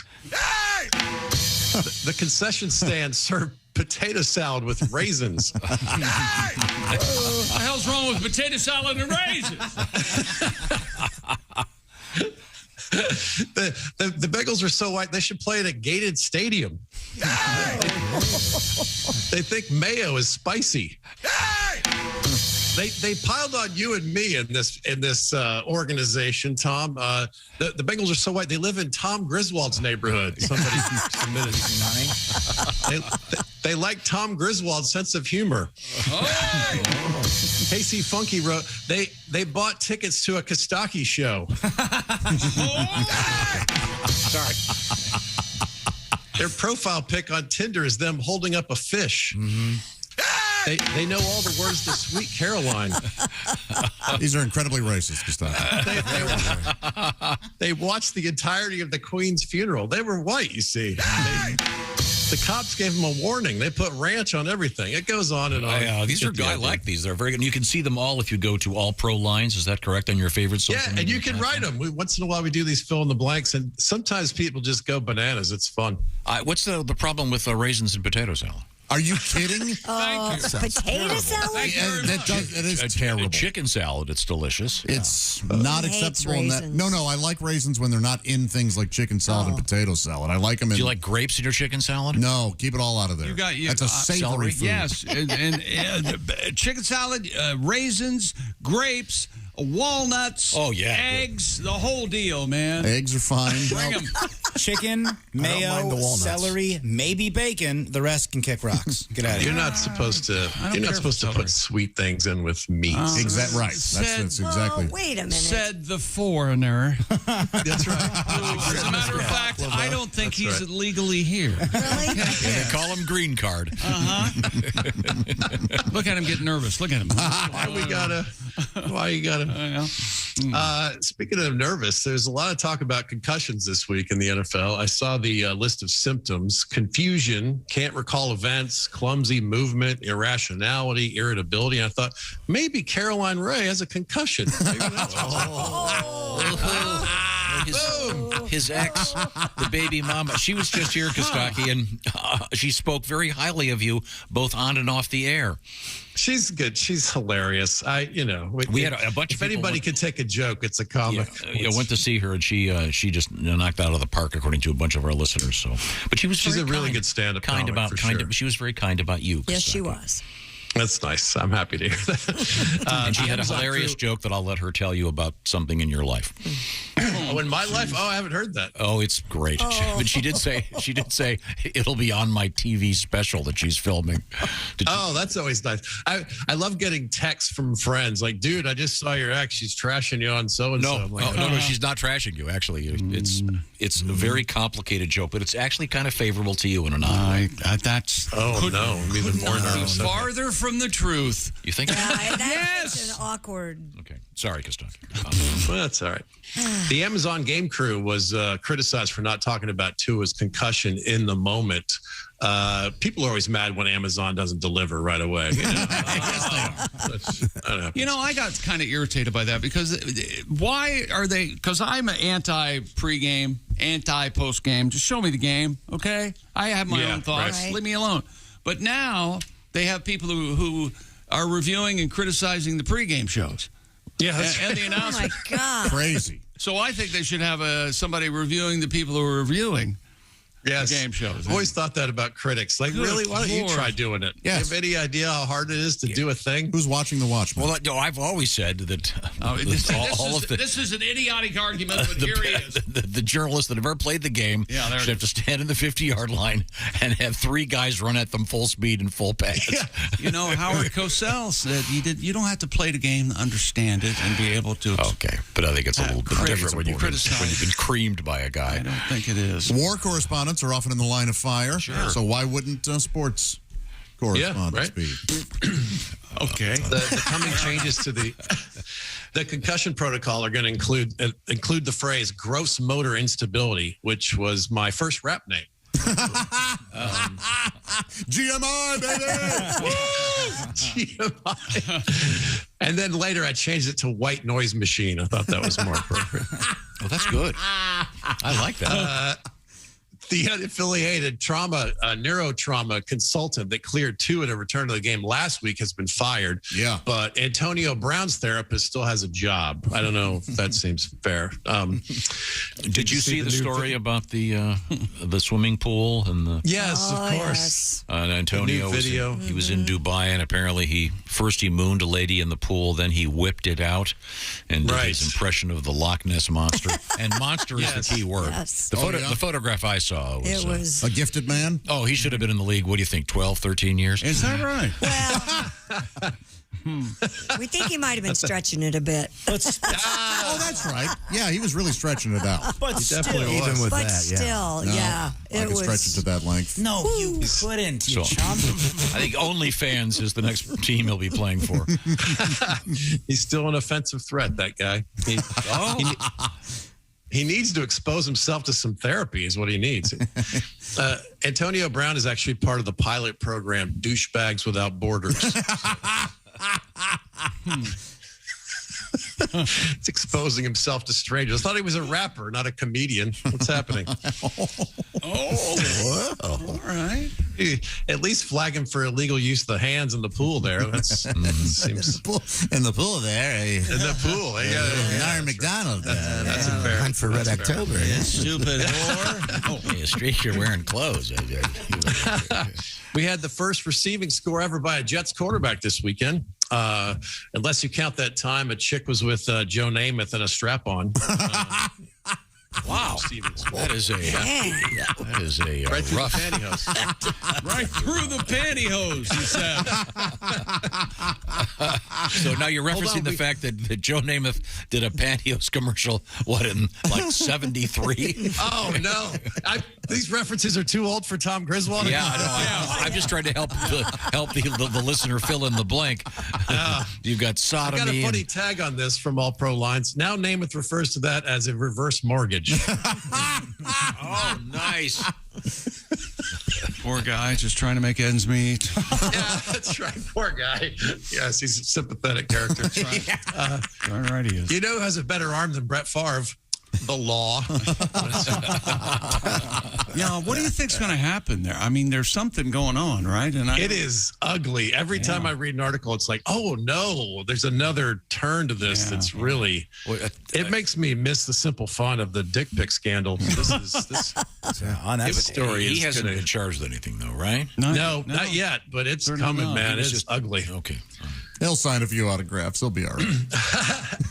But do He you allegedly remember? took money from intended welfare recipients. Looks like those hats were made out of government cheese. That's what I'm saying. Cheese heads. Government cheese heads. The Packer you see back in the day. Do you remember his wine though? It was misshapen. It was. The photographs? Yeah. Look at Yes. crushed mushroom caps Yeah. or something. Like With the Crocs. cabbie Crocs hat were in the photo. or something. Oh, he was wearing. That's such a female report on what's happening in a photo like that. Did you see his shoes? Like, That, of course, we would say that. if that's the other way around, I'm like, I didn't even notice she had feet. You know? The Texans are the only team without a win. Maybe the governor can bust some of those losses up to New England or something. Maybe. Wow, that joke pleases no one. I would go the other way. I think it it's pleases everyone. fairly innocuous. Yes. Something that went on. Suddenly Nantucket has 4 losses. What'd they do? Yeah, take that, Greg Abbott. They're so white, they're on Nantucket. Yes, that's right. They're so white. David Duke endorsed them. All right, we'll jete back away from that subject. The Giants quarterback Daniel Jones knocked out of the game. And then Tyrod Taylor, the backup, got knocked out. For a second, the Giants had no quarterback at all, or as the Browns call that, Sunday. Well, and remember Tyrod Taylor? That always starts us talking about quarterbacks named after motor vehicles or parts of a car. Sure, absolutely. Tyrod Taylor, Cadillac Williams, Otto Graham. Abraham Lincoln. What about Otto Graham? I love that one. Otto Graham's funny. Kostaki, did you see the opening of Saturday Night Live this week? I did. Somebody sent it to me. I thought it was great. I thought that was really, really good. Yeah, really. It's almost too inside. Like, you have to really be a nerd fan of football to really. I thought it was great. I thought it was very bold for them because if you haven't seen it, it was a knockoff on Peyton and Eli's Manning cast. Thank you very much. A little hostility there. And I was telling you what it was. And but what I thought was super really funny last night, apparently. Willie, what happened on the real Manning cast? Oh, on the real Manning cast, Peyton, I think, paid homage wearing sort of a similar color quarter zip that Miles Teller did. And they had John Hamm on as a guest, and John Hamm called in during the sketch. So it was kind of interesting. Really, really cool. Very, very funny. And kind of Saturday Night Live making fun of itself. I thought that was a really clever way to doubt open they it. were. No, they were. It was They very. take themselves very serious. Did you see it, Judge? No, So I would never watch You're it. in a good stead then to be criticizing. I learned from the best. Thank you. In good stead. John Hamm's a great guest too. That guy's. He's so game. He's just wonderful. He's huggable. So he's sweet. playful. Right. Yeah, he's great. But sometimes the guests are like totally interrupt the flow of the game. I'd like to see a version of this without guests, just the two of those guys talking football. And I love Eli. He's understated and hilarious. I think he's Remember great. the oddness last week that was Tracy Morgan insisting that Tony Dorsett was his father? Yes. Went on way too long. But when you book Tracy Morgan, Yeah. you get what you get. I mean, it's good. They were showing film of Tony Dorsett making a run on the field, and Tracy Morgan screaming, "Daddy!" Oh boy. Yeah. Okay. Tell me that ain't funny. Now, that ain't funny. All right. Insane. Who's your favorite Manning, Kostaki? Peyton, Eli, Chelsea? Nice. Cooper doesn't get enough love. Wait a minute. Good play, my friend. You're back in good stead. That's one that no one's happy with. I like Cooper in the College Bowl. I think he's funny. Yeah. Cooper's great. And Chelsea's just too inconsistent out of the pocket. You really need someone that can throw the ball around. Now, if you want to find Kostaki live and in person, where would one go to see a Kostaki Economopoulos anytime soon, Kostaki? Well, this Wednesday, wait, what day is it? Tomorrow. Tomorrow, I'll be in Chico, California. And then I'm venturing north. I'm spending 3 days in the Medford area. I'm doing Talent, Oregon, Ashland, Oregon, and Medford, Oregon this weekend. It's gonna be great. Do they get the ironic part that you're going to be in Talent, Oregon? What? We're busting balls. We're having a good time. Wow. That's how men show love. Is that right? Yeah. That's right. You'll be there in Sasquatch country.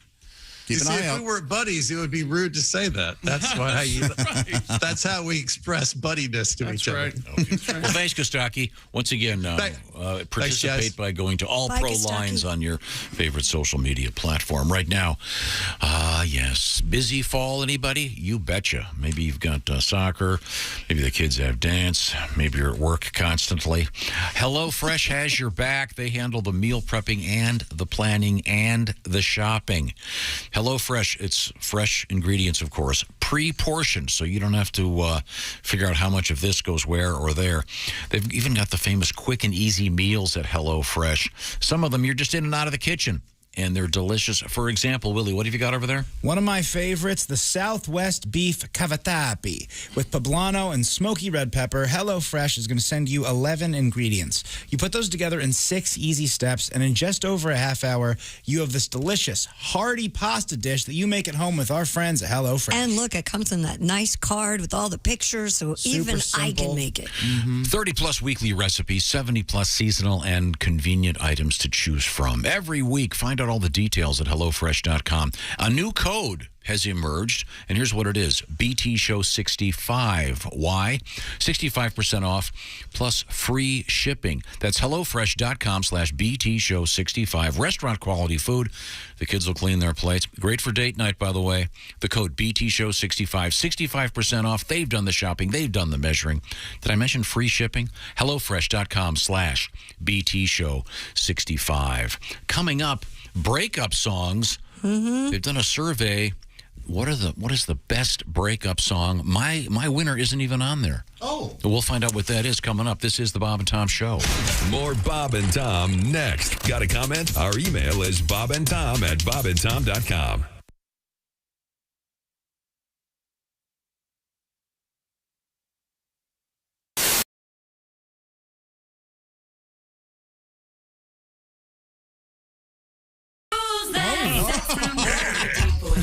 It's Cosby. Here he is with his joke of the day. What did the judge say when the skunk came into the courtroom? Oh! What did the judge say when the skunk came into the courtroom? Odor in the court. That'll be getting told in courts throughout the country. Odor in the court. Oh, man.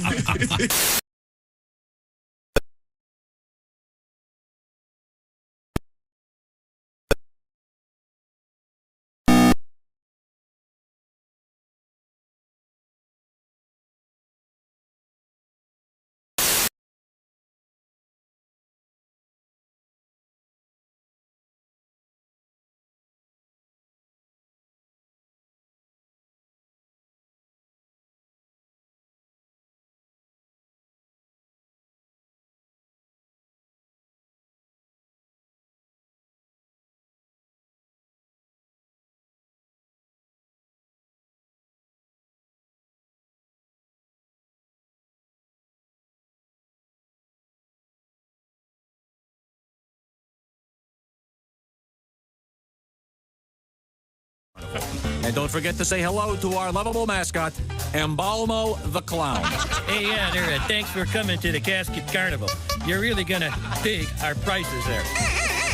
Don't forget to ask about our layaway plan, huh? Hey, geez, what's wrong with these people? I'm dying up here, huh? At the cremation station, we want to earn your business. You know, sometimes I wish I were that. Bob and Tom 24/7. Hi, everybody. Christy Lee with your Bob and Tom Entertainment News Update. Ringo Starr is canceling several all-star band concerts in Canada. He has COVID-19. A statement from his management says Starr's recovering at home and hopes to resume touring soon. Dave Navarro is sitting out the Jane's Addiction tour with Smashing Pumpkins because he is still dealing with long COVID-19 symptoms. Navarro writes on social media he came down with COVID last December and is still dealing with fatigue. Lindsey Buckingham cutting his European tour short because of unspecified health issues. Buckingham had a handful of UK dates left that had been rescheduled from earlier this year when Buckingham and members of his band tested positive for COVID-19. His next scheduled concert is October 26th in Bristol, Tennessee. Fingers crossed. And how many songs do you have on your computer, phone, or tablet? You may have plenty, but nowhere near the number available on Apple Music. The site has now surpassed the 100 million song mark, and the number is growing. Apple says every day, 20,000 singers and songwriters drop music on the site. And that's your entertainment news. I'm Christy Lee. More of the Bob and Tom Show coming up. Ladies and gentlemen, Bob and Tom. I got some pizzas for my family and friends after the show. We got like 25 pizzas delivered. And, there were leftover pizzas. And Josh took one, and he he was walking through the lobby up to his hotel room. It was about 3 a.m, and he had a pizza, and somebody was like, "Why does Josh Arnold have a pizza?" And somebody said, he takes one to bed every night. I didn't hear any of that. It's his bedtime pizza. Was the somebody you, Greg? Yeah. Bob and Tom in the morning and highlights all day long. The Bob and Tom Show, weekday mornings at 6 a.m. Eastern on Bob and Tom 24/7. Hi, this is Kostaki Economopoulos, and you are listening to Bob and Tom 24/7. Hi, I'm Bert. And I'm Ellie. And we're proud to announce our new breakfast treat, Bert and Ellie's Muffin. The Bert and Ellie Muffin is delicious. But don't take our word for it. Here's our spokesperson, Eddie Van Halen. Hey, thanks, man. Hi, Eddie Van Halen here. You know, I love munching on Bert and Ellie's Muffin. In fact, I was just telling my wife, Valerie, Bert and Ellie's Muffin is the best thing I've ever put in my mouth. Man, this is finger-licking good. I bet. This muffin is so good.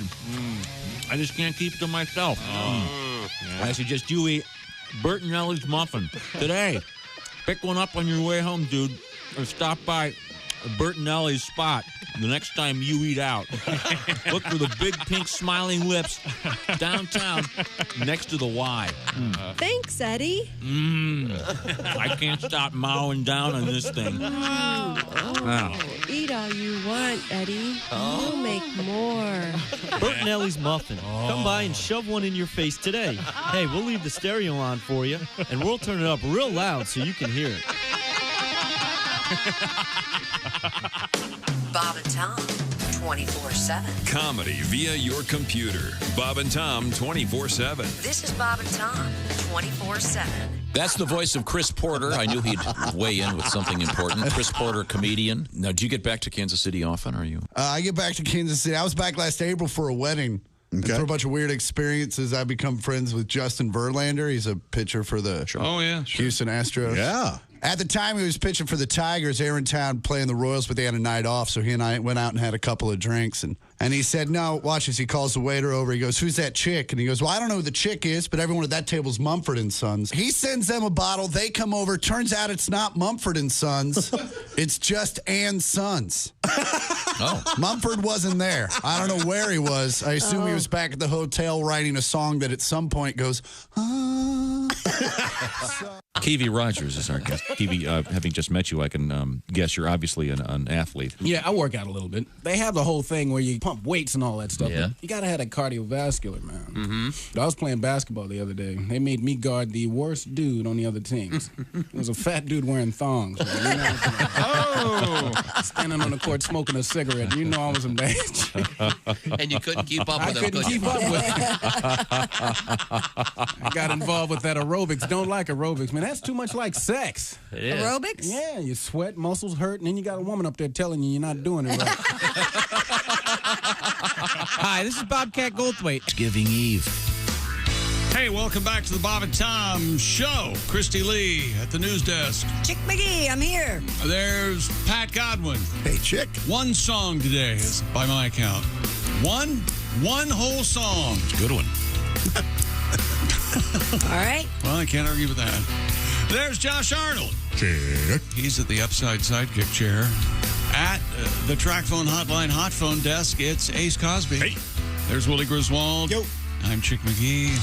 And here's Tom Griswold. Well, we were talking about spam, and not the computer kind.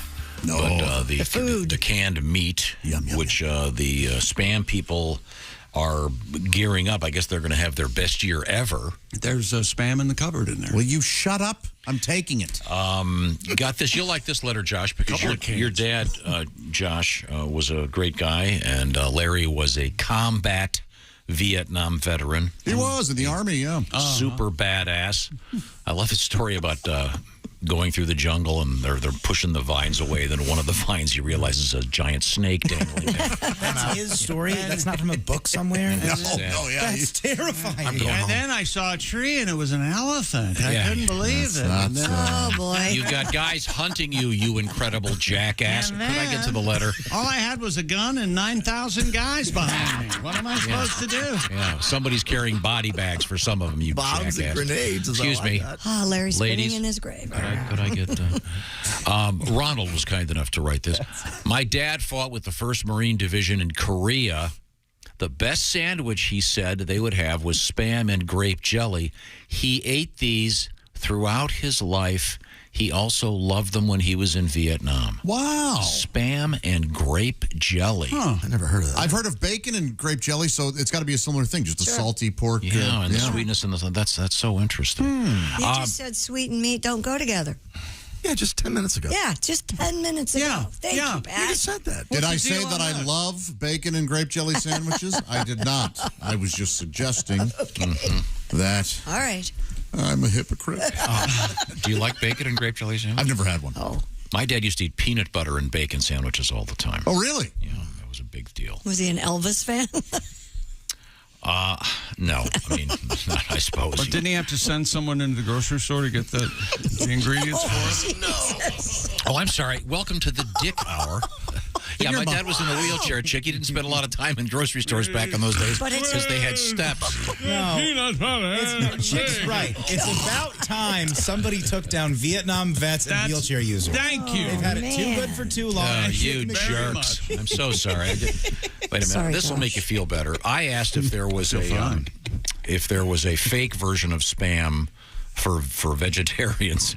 Like I'm sorry, what's the name of the fake meat? Beyond Beef or something? Yeah, or Impossible I don't Burger. think there's Impossible Burger. one. Yeah, Yeah, there's Beyond several, Meat. several names. They've got all these Tofu, fake meat. seitan. many names. And Willie, you said there is a fake Spam out there? Yeah, I think Yeah. it's by a company called Omni something. Omni Foods. Cool. Okay. All right. Well, Sam Elliott famously does the, remember those commercial beef? Remember those? Yeah, it's For what's for dinner. dinner. Yeah. Something's going to kick your ass. Listen to this. Word's out. It's what's for dinner tonight. Okay, that's fake. Dean did that. Thank you very much. And then we also had a letter about the cow pie shuffle. Mm-hmm. Do we have the cowboy I couldn't shuffle? remember it. I'm not familiar. It was a song, right? Either am I, but here it is. You don't remember this? And it is Jim Reiser. Grab your little lady, tip your hat and smile. Oh, yeah. Break into the two-step, just avoid the pile. Under western skies, the dance floor is covered with cow pies. Do the cow pie shuffle. Oh, that is Jimmy Reiser. God, he's such a good singer. I'd forgotten good about guy. that. It's a pretty snappy tune. It is a great I song. forgot about that. That's one of Bob's. I hope Jimmy's listening this morning. That's great. Now, Christy, this applies to your friend who had the tragic event yesterday. I guess a chipmunk dropped in her windshield. Yeah, it was either a chipmunk or a baby squirrel. We don't know which. Oh, but- baby squirrel's much even more tragic. Thank you for. I don't even know what I am anymore. Am I a chipmunk? Am I a squirrel? Are you? I'm a squirrel. She didn't really find out, I don't think. Calvin has one-upped that story. Oh, He's no. Currently driving a truck. Because I've been driving trucks for 22 years. One of my fellow drivers was running an overnight load. A wild turkey flew up, hit the windshield, came through the windshield into the cab. Oh, my goodness. So he started to pull off the road. The turkey woke up and attacked him. While trying to fend off the turkey, he ran off the side of the road. The truck flipped over. By the way, he only had very minor injuries. Sadly, the turkey did not. He did not survive. Thank you, Calvin. Keep driving those trucks. We appreciate your hard work, sir. So that's Yikes. nuts, huh? Yeah, it is. Wow. And we're not going to read letters from people who have had deer enter their windshields and get clawed to death. We had too many of those not so long ago. Okay. I didn't know squirrels fell out of trees. I had no idea. You think they would be born with that? I was on a walk in my neighborhood. I was on a walk in my pushed. neighborhood, and there's a part of my neighborhood's very old trees, and there were this sort of canopy of trees. Right. And right in front of me, a squirrel went tumbling down, just splat. Are you serious? And then I looked at it, thought, uh-oh. And then about 10 seconds later, it did like a move, got up and ran off. Whoa. Oh, it did not. That's Did so. I incredible. have a witness. I love that. Like in the cartoon? Just like in the cartoon. All right. And I'm a big squirrel fan. Chick is not. No. Oh, I'm a huge squirrel. Tree rats. Yeah, they're vermin. Up to trouble. They're filthy. We're still trying to find out what spam Malaria stands for. carriers. Oh, I thought it was spiced ham. This guy says, Jim from Madison writes, spam stands for super pressed ass meat. No, it doesn't. no. Oh, that's not correct? That is not correct. Pretty sure it's pork shoulder and ham, but who knows? A lady at a party named it, apparently, and I think it is spiced ham. Yeah. Okay. And do we know the origin of spam, the computer email? That I'm not sure. Okay. I just remember reading about the origin of the name at the Spam Museum. Okay. Many exhibits to enjoy. Where's the Many spam years museum ago. again? Austin, Minnesota. Do you have a song about that, Ben? I do, yeah. You do? I was kidding. Really? Yeah. Oh, go ahead. What do you got? Well, we don't have time. It's an actual song. We could do it next break. We'll do it next We'll bring Frank in. Oh, okay. Oh, he's here. I saw the limo. He talks about their road trip. Josh. I was wondering Josh who and had the myself. Jack Daniels in the room. Yeah, Is the that premium. the one where Josh drove way too fast all the time? Yeah, he got the ticket too. Okay, good. We'll hear about that when we come back. Among many other things, also an interesting story about Bruce Willis. And want to buy a lighthouse? Yes. Oh, well, you'll hear about this when we come back. This is the Bob and Tom Show. Hey, thanks for listening to the Bob and Tom Show this morning. Get a look at today's show on our YouTube channel.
Things you hear on the Bob and Tom Show. Boy, this week in Fort Mitchell, Kentucky sure has a lot of dummies in town. It's the annual ventriloquist convention. Morning, Bob and Tom Show.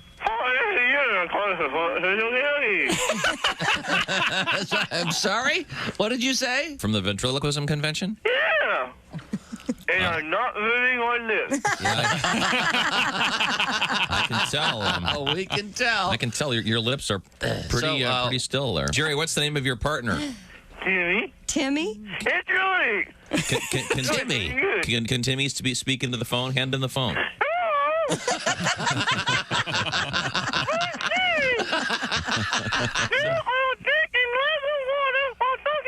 You're going to drink some water. Drink some water while talking to us. Okay, go great. ahead.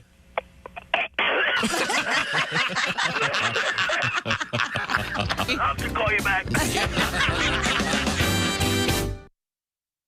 Hey, don't say we didn't warn you. There's laughter ahead. You guys want to grab lunch? We can't go anymore. Holy That's a cow. good day's work, everybody. This is Bob and Tom 24/7. Good morning. I'm Mark Allison with a look at things you may have missed on a Monday morning. The winner or winners of the Nobel Prize in Physiology or Medicine will be announced later today at the Karolinska Institute in Stockholm, Sweden. Among the researchers who may be honored this year are those who were instrumental in the development of the mRNA technology that went into the COVID-19 vaccines, which saved millions of lives across the world. Last year's recipients were David Julius and Artem Pudapunin for their discoveries in how the human body perceives temperature and touch. The Medicine Prize kicks off a week of Nobel Prize announcements. It continues Tuesday with the Physics Prize, Chemistry on Wednesday, Literature coming up on Thursday. The 2022 Nobel Peace Prize will be announced Friday, and the Economics Award later on October 10th. U.S. officials vowing to unleash a massive amount of federal aid in response to Hurricane Ian as the death toll rises amid recovery efforts. The monster storm killed at least 68 people, including 61 in Florida. Hundreds of thousands of people and businesses still remain without power. Officials warn flooding could still worsen in parts of Florida because of rain that fell has nowhere to go. The weekend storm is still bringing havoc as it drifts north. The remnants forming a nor'easter, dumping rain on Virginia, Maryland, West Virginia, and Pennsylvania. Rainfall on the already inundated Chesapeake Bay could lead to significant tidal flooding. So Hurricane Ian, now a tropical storm or just a storm, not done yet. And that's a look at things you may have missed. More of the Bob and Tom Show coming up. Hey man, it's Donnie Baker, and the fact remains there's nothing better than being a VIP. And I don't mean like his dudes on Pervert Rabbit Xanadu's. I'm talking about a Bob and Tom VIP. Best thing, you'll never miss another minute of the show. I swear to God, you can hear the show here in the morning, and then cause you're a Bob and Tom VIP, you'll get the podcast of the entire show, a 12-month library of podcasts, hundreds of Bob and Tom comedy tapes, and a 60-day video archive of the show. Bob and Tom VIP. You have to get it. It's state law. Bob and Tom 24/7. And now an important message from your friends at Frigamall Orthopedic Laboratories. Hi, Brenda. Ready to go jogging? Sorry, Christy. I can't. Didn't you notice I'm limping? What happened? Did you blow a knee out?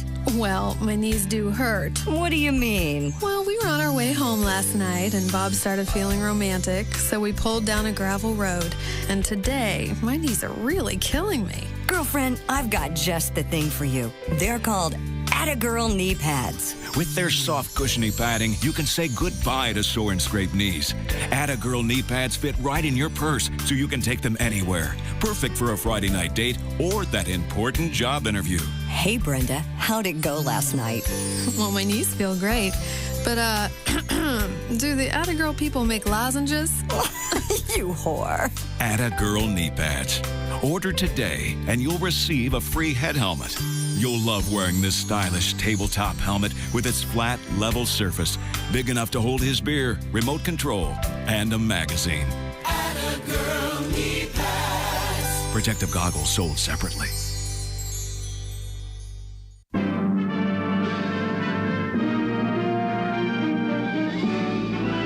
Spanning the globe to bring you the constant variety of Loads of curvy cleavage on display.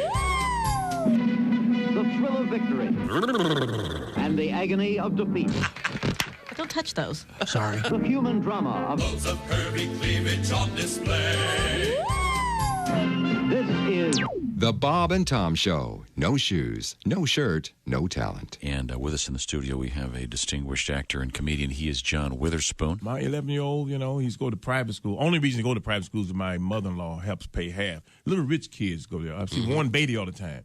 Oh, yeah? I see Warren Beatty there. He's and Annette Bening. And my son talks like this. Father. Would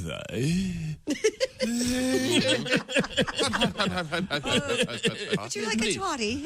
Father, my friends are going to Spain for the summer. Where are we going? I said, Compton. So where we going? Camden. Back to Detroit. Back to Detroit. Yeah. I'm gonna show you something. I'm gonna give you that 2 left boots with one of them with a high heel. That's right. You're listening to Bob and Tom 24/7. That's awful. Awful entertaining. Central Morning Radio. This is Bob and Tom 24/7.com. Welcome back to the Bob and Tom Show. Christy Lee at the news desk. Hello, chick. And she could not decide what jewelry to wear this morning, so she just grabbed the pulls off her living room curtains. That's right. And there's Pat Godwin. You know something? Chick's right. Those look like things you'd open ceremonial curtains with. Sure. What are those called? Drapery cords or cords? I don't know. Those are solid gold, though, of course. Yeah, right. Of course. Solid J. Crew, my friend. I wonder what the J stands for. There's Pat Godwin in the performance room. Hello, Chick McGee. Johnny Crew. Hey, I'm Johnny Crew. Johnny Crew. Why don't they do that? Pack of cigarettes rolled up in his T-shirt. You want to be cool like Johnny Crew? Johnny Crew says, smoke with your friend. Yeah. Buy a T-shirt for $38. Spray your balls with Johnny Crew. Hello. I like Johnny Crew. Hello, Josh. Hi, Chick. There's Ace Cosby. Hey, Chick. There's Willie Griswold. I hate Johnny Crew. Oh, all the girls like I'm waiting for a new Johnny Crew blazer as we speak. I can't wait. Okay. I'm Chick McGee, and here's Tom. We got a lot going on here. Spam in the news. Apparently, the Monty Python bit is what inspired the spam when referencing email that you don't want. Apparently, there was some glitch early on in the days of this, and of course, Monty Python, famous for the. Don't make a fuss, dear. I'll have your spam. I love it. I'm having spam, spam, spam, spam, spam, spam, spam, baked beans, spam, spam, spam. Baked beans what? Well, can I have spam instead? You mean spam, spam, spam, spam, spam? You get the idea. Yeah. And they're talking about the spiced meat. They're talking about Yes. Okay. Yeah, but apparently there was a glitch in which that kept coming across, so they did that. And apparently spam is for spiced ham. You remember one year they had pumpkin spice spam. We discussed it. And Pat and I actually saw it in a case. Yeah. At you the bought Spam me one, Museum. actually, yeah. No. If you remember, the pumpkin spice was not available for sale at the time. Oh. Only display. Chick, and now the delicious taste of pumpkin and a canned meat. What do they think of next? Key lime pie? Doesn't Pat have a song for us? I don't, but Frank does. Hey, it's me. I'm Frank now. Frank. Hey, Frank. Hey, Frank. I'd like to sing about these two knuckleheads going to Austin, Minnesota on a road trip to see the Spam Museum. Now, so Pat and Josh went to the Spam Museum. Yeah. That's right. Josh and Pat, Josh and Pat. Josh is half thin and Pat's just fat. You really have to see 'em hanging at the Spam Museum. All right, Josh and Pat brought some Spam. They bought some Spam, a canned version of cheap-ass ham. But Spam is so delicious, even though it's not nutritious. Try to separate Spam from the gel-like substance. Try, I know it looks gross, but it's scrumptious. Josh and Pat bought Spam souvenirs, pens and hats. This I tell you, brother, you can't have Spam without the goo and fat. Like Josh and Pat, they're like no other. Thank you very much, everybody. Frank, Go home thank you. safely. Thank you, Chairman. Yes. What an honor to be in one of your songs. Oh, that's great. Yeah. I certainly enjoyed that, Pat. Hey, Pat, think we could bring back that song about sex dolls? I love that song. But first, we have the sex doll survey. Research. Oh. I'm so sorry. I smell something. Who's that sexy man with a deep voice? Ace Cosby. Here he is with his joke of the day. My friend handed me a peach. Oh, how nice. I told him I prefer pears, so he handed me another one. Ace Cosby's joke of the day. Yeah. I just don't get it. It's a homonym. You see, pair, it means two of one? Yeah, sometimes a word has different meanings. Yeah, man. The homonym. Got it. Good to remember that. It's educational humor, chick. Yeah. That's why I don't get it. Are you homonym-phobic? No, but did you know He's a this? homophobe. You won't know this, and I want to give it its due because I know how happy this will make you, he said, hopefully. On this day in 1961. Right. Oh, or was it yesterday? Well, that was... Anyway, Mr. Ed premiered. Oh. On the CBS television network. Wow. I love that show. And Ed's first line was, I haven't been this happy since I was a pony. Hey, boy, you killed. Just killed. Killed. That horse is You'd talking. never be a pony? That makes no sense. Ed, a talking horse. By the way, the special effects in Mr. Ed, there's an episode where they're playing the Los Angeles Dodgers. And when Ed slides into home plate, you can sort of almost picture some poor tech guy, some poor with PA, right? with a like a stick with a horse's leg just on the end of it, off camera, shoving it under the plate. Oh yeah. Oh, it's a classic. That was Sandy Koufax, right, on that?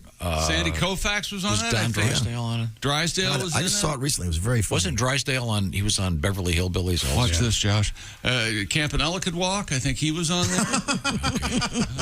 And then, of course, we have Walt Alston. Mr. Ed singing. Really? Got to date a little later when the moon is on the trail. This is going on in your head all the time. Oh, it's the best. Mr. Ed singing. Well, no wonder it's so hard to get your attention.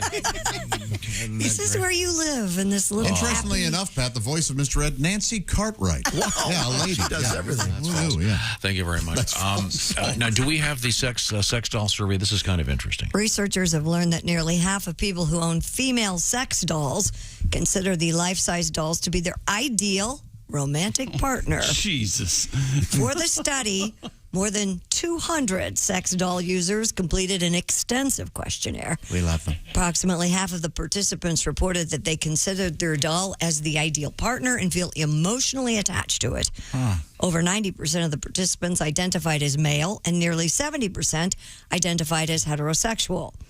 You can find out more if you'd like to read this in depth in the Journal of Sex Research. And learn more at your local library. Yeah.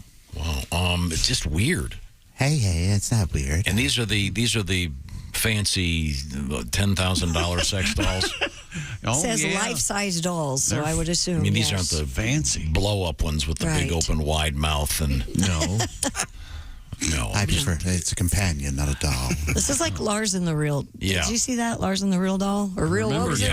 go Real with girl. the three Real right girl. away. Initially, go with the three-holer. You're always going to regret it if you don't. The man's right. That's the same reason I got a Suburban instead of a Tahoe, because you want that third seat. That's right. You never know when the kids are going to bring friends along. So if you're getting one of these dolls, get the three-holer. Thank you, Chick McGee, for the. Better to have it not need it than need it not have it. Okay, well, but that reminded me of this story. A guy got a divorce, and then he commissioned a company to make a sex doll that looked just like his ex-wife. Healthy. Wow. Yeah, that is healthy, right? Crazy. Jeez. So that he could. So obviously she divorced him? Yeah. So we could win an argument. Yeah. Yeah, finally, I won. Not tonight, honey. I have a slow leak. I don't know. The ex-wife in this photograph, very realistic. She has 2 suitcases packed and a restraining order against her. Why would he have that commission too? The doll one doesn't want me. Yeah, I mean, how far are we away from having the likeness of a famous actress or actor on the face of a sex doll? Close, but oh so far. I think it will happen. Well, we have that kind of a representative for Bruce Willis. I'm a bang me Doris Day. What era?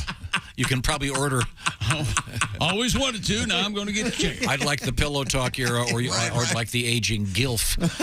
A representative for Bruce Willis has denied reports that the actor sold his digital likeness to a deep fake company.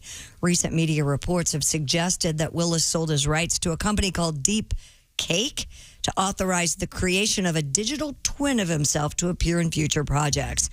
In a statement shared to The Hollywood Reporter, Willis's representative said that he has no partnership or agreement with the Deep Cape Really? company. That story was everywhere. So, Well, right now I'm watching a commercial that was on Russian television in which they used a deep fake with Willis's permission. And the way they do that is, they put his face on another actor's body, right? But very obviously, it's very well done.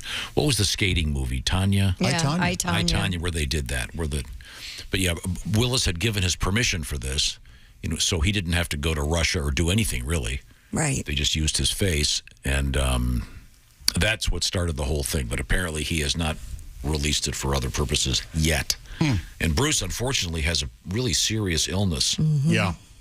And probably will be in full retirement due to that. But what a terrific entertainer. I've always loved him, too. Oh, yeah. And he has a bunch of movies that are still yet to come out. So, but you're right, though, Josh. That story was everywhere that they were going to use his image. But this leads to the other thing with, are you going to be able to get a authentic Marilyn Monroe sex doll at some point? Probably. Yeah, I think once the estate realizes the amount of cash involved, in the beginning it's going to be, oh, no, we don't want to tarnish her image. $1 million? Okay. Butt play, Marilyn, $2 million. Okay, we're ready. Oh, my goodness. Butt plays twice as much. Yeah, that was the joke. Great on the fly, you see. Sure. No, I'm enjoying it. I got thinking about it. Yeah. Keep going, man. Of course, 3-hole chick over there. That's right. Pat, can we squeeze in your we also had the story that I read earlier about the sex doll that was under the bridge in a river, and people thought it was a corpse. And they brought out the firefighters and the police. And I don't blame them. They took a barge out there to get the body out of the water, and it turned out to be a blow-up doll. We thought she was dead, saw the back of her head, a half-naked girl, bobbing and bloated. We brought her to shore, she was dressed like a whore, a poor thing, a-drifting and floating. Oh, but we didn't know it was a doll we had found, so we went through the proper procedures. There was no pulse, so we did mouth-to-mouth. To get the seaweed out, we had to use tweezers. She looked so surprised, her mouth opened wide. Then we realized she was just plastic. I took her home and gave her some air. In the bedroom, she's really fantastic. Like a ship horn. Nice tribute with our apologies to the great Gordon Lightfoot. Now, Robert Schimmel had some amazing material on blow-up dolls. Oh, did he? He said he saw one, and in the box said, "She never has a headache." Yeah, but you do after blowing her up. He goes, "I couldn't get one. I know me. I'd blow it up halfway and go, screw it. I'll bend her in half and hump the bubble." Subtle. That's good. I like that. Let's see now. Coming up, Christy Lee. Yes, we have the best breakup songs. We have the most popular Halloween candy. And we have Barney in the news. Now, have you heard of the number one song on that list? Yeah, of course. Oh, I hadn't. Great good breakup songs. Wow. Yeah. But I have one that I think is the best one that is not even on the list. Okay. Oh, fair enough. Yeah, is it from 1958? No, it's by the Allman Brothers. No. An outtake from the Dwayne. Would you agree with me on that? Pat and I were talking about it earlier. Right? Absolutely, a great guitar riff. One of the great guitar riffs of all time. It's a wonder you could speak with your lips. Gotta be Eric Clapton. You'll see. It's actually called. Is it an Eric Clapton song? No. But you'll. Oh, it's Greg Kihn, the breakup song. Yeah. Right? Isn't that a great song? It is a great song. Great guitar sound. Yeah, it's not on now, here. our friends at Napa are on a mission. They're on a mission to keep you in motion in that car and that truck. For almost 100 years, Napa's been known for having quality parts, of course, and expert knowledge that you, the driver, need.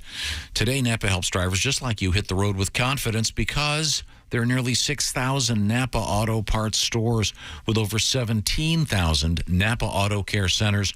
And last time I checked, they've got about 500,000 different truck and car parts. So you're never far from the quality products and the trusted service that your ride needs and you need. Visit NapaOnline.com to find a Napa location near you today.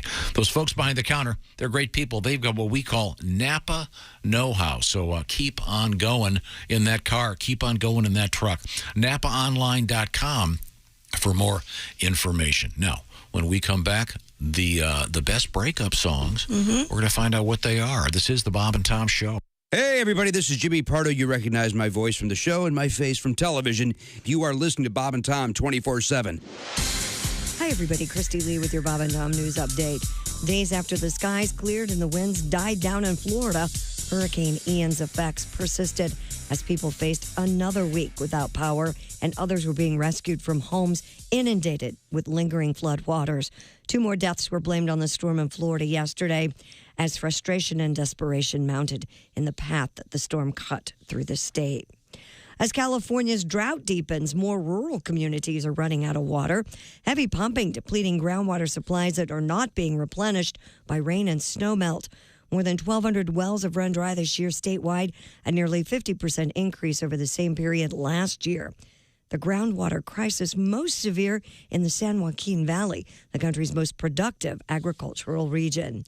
And speaking of agriculture, it's the really, really, really great pumpkin, a 2,554-pound pumpkin grown in western New York has set a new U.S. record for the heaviest such gourd.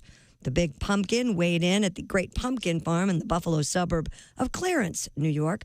Scott Andis's entry in the contest broke the previous national mark of 2,528 pounds. And that's your news. I'm Christy Lee. More of the Bob and Tom Show on the way.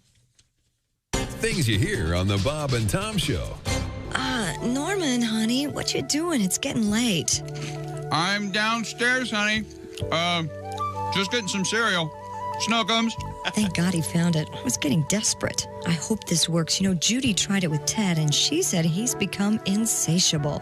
Boy, will Snookums be in for a treat, because her hubby is chomping on the new cereal for men who are sexually dysfunctional. It's Nuttin' Raisin, honey.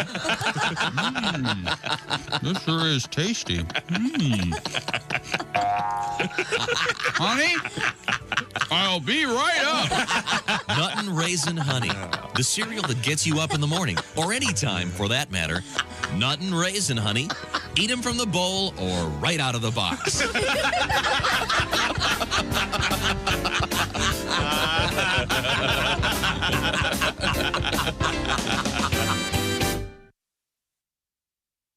Think you know your pro football and want to put your knowledge to the test? Then play Pigskin Pick'em every week at bobandtom.com. This is your chance to win a Mini Max Big Green Egg. Just pick the winners of this week's pro football games and you could win a Mini Max Big Green Egg. Head to bobandtom.com/contest and play Pigskin Pick'em. And don't miss the Chick McGee Shoe-In of the Week, Thursdays on the Bob and Tom Show. All day, all night, all Bob and Tom. This is Bob and Tom 24/7. We had a guy die there that's right. I know the story. I've seen some bad shows, but now this guy actually died. A comedian named Ron Douglas actually died. He died stopped breathing. Died. He stopped breathing. Died. Did he die in the green room? He died in the green room. And everybody went home and didn't know that. And Larry Reed was there, and I was there. And you didn't know he was dead. No, I thought he was sleeping. So you left him there. We left him. So the second show. So you all went home. We all went home. So he's dead on the couch. So you get a call the next morning. We get a call the next morning. And Larry answered the phone. We were both standing in the same condo. Larry answered. He just hear he beat me to the phone. He got there. And he says, "What? Who? Dead?" That's Larry Reed. Yeah. This is all I'm hearing. What? Who? Dead? That could be the funniest thing I've ever heard in this room. If you could do an impression of a guy with 3 words and nail it. Who? Dead. And I've got this look on my face of Larry like, what? He hangs up the phone, looks right at me and says, "Frickin' Ron's dead." That's it. That was it. Morning laughter, just might be the best medicine. No matter how hard I try, can't keep my hands off my face. Bob and Tom 24/7. Morning, Bob and Tom Show. Hey, boys, this is the Pope. Hey, your pontiffness, how are you? Can you guys hear me okay? Yeah. I'm on the Pope phone in the Pope mobile. We were talking about road rage. Well, you just got to learn how to calm it down. Uh-huh. Take it easy. We all are brothers out here. Yeah, that's right. Hey, idiot, it's the one on the right. Just step on it. Wow, even the Pope. That's the trick is to kick back and relax, maybe Sure. pick up some tunes or whatever. Well, you're a very... Hey, Grandma, it's a green. Hey, the horn blows. How about the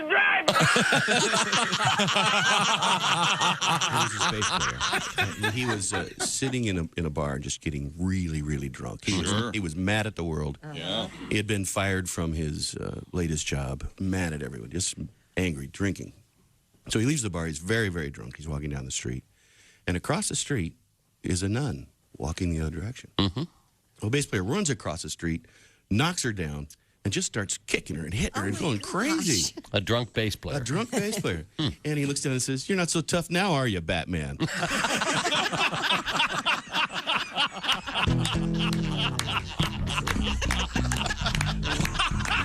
This is why we get mail. That's it for our show. Based on Bob and Tom.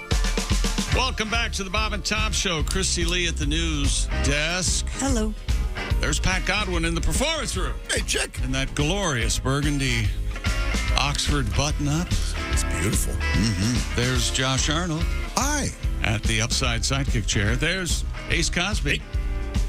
Ace is wearing a black Henley this morning, unbuttoned all the way down to his Navel? first nipple. Oh. Yeah. Black Henley sounds like... Don't. It's an Eagles joke, maybe? Never mind. There's... Suddenly the Eagles got funky. There we go. Okay, well, he couldn't help himself, folks. Ace, your thoughts on that joke?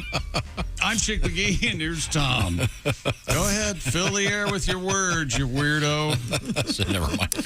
We have Christy Lee, of course, at her post at the Bob and Tom news desk, and breakup songs is the topic. If you're in the throes of a recent breakup, then you might want to listen to Amy Winehouse's Back to Black. Oh, that's a great song. Following the results of a recent survey conducted for eHarmony, people's favorite breakup songs included Whitney Houston's I Will Always Love You, Fleetwood Mac.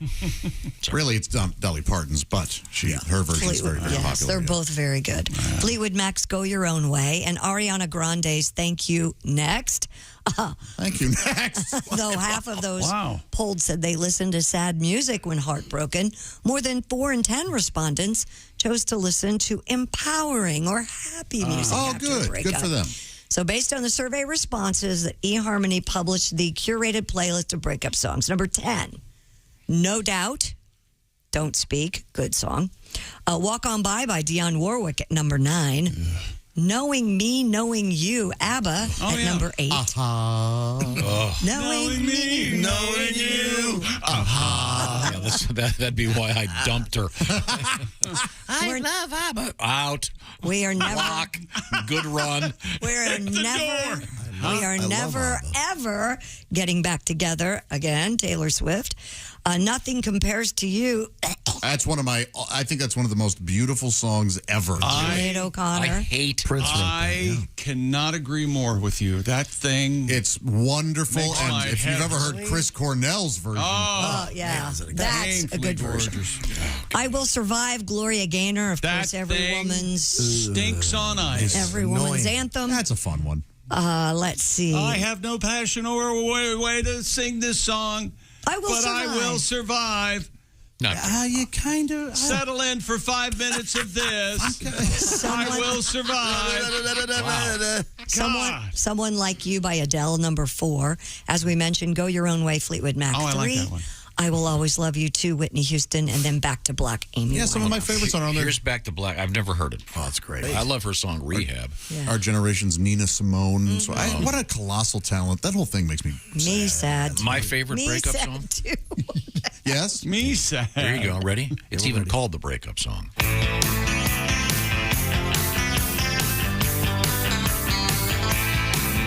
guitar. It's too happy to be a breakup song. Great guitar sound, great guitar lick.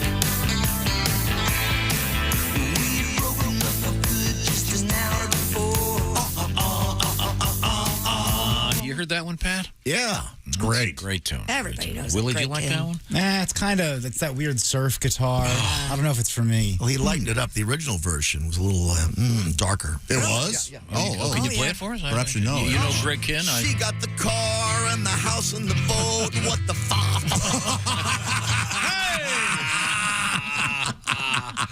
Part of the Kinn-spiracy. Greg Kinn. That was the That name of was the great album right? title. Yes. Yeah. Our Love's in Jeopardy, or as I love Jeopardy. Weird Al Yankovic once sang. I lost on Jeopardy, baby. Baby.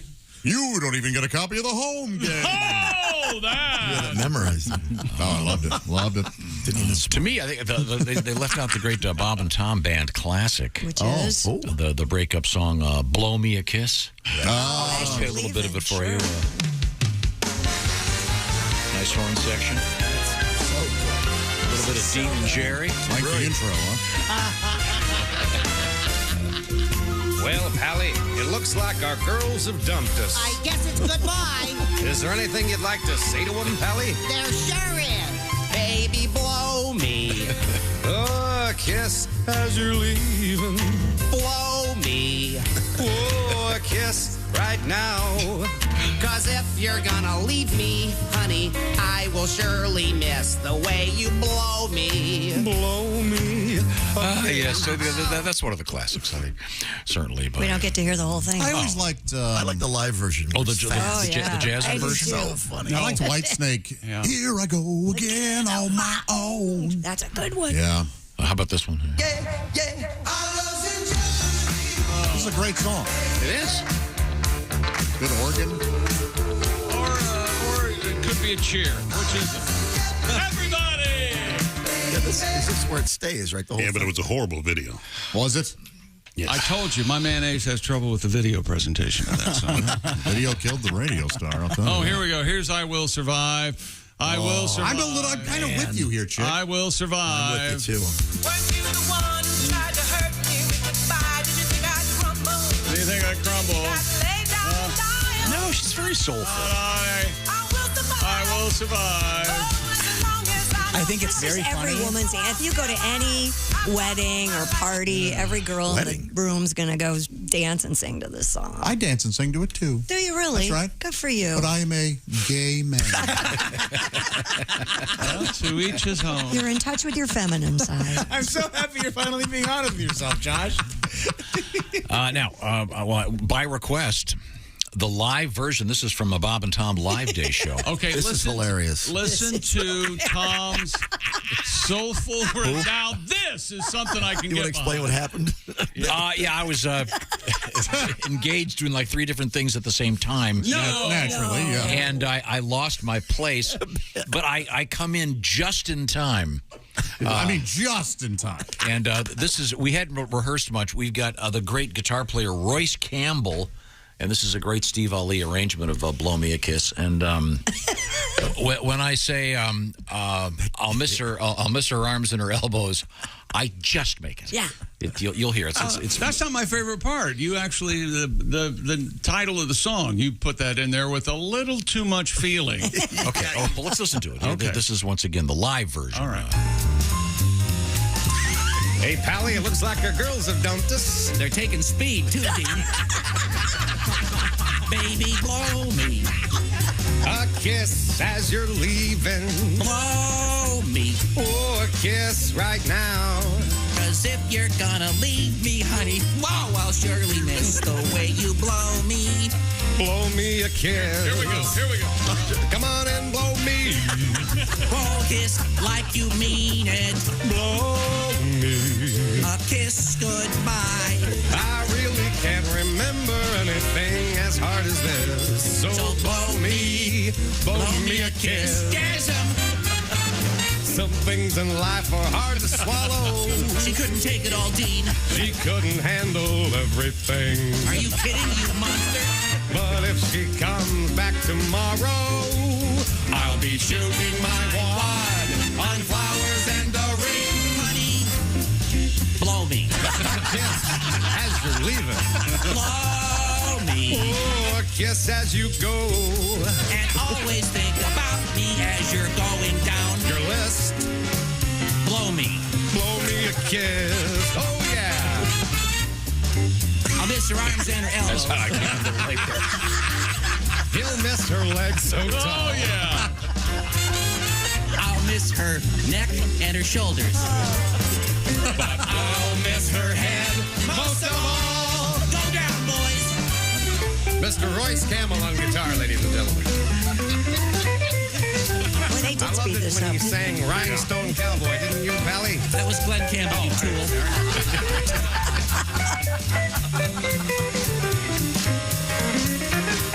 Blow me. A kiss as you're leaving, baby.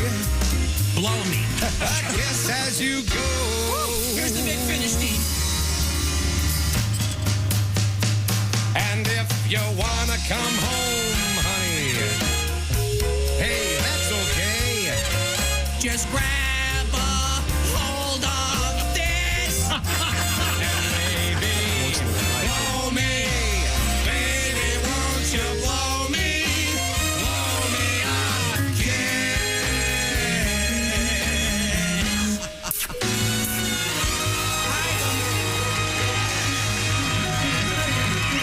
That was our Jazzum Day.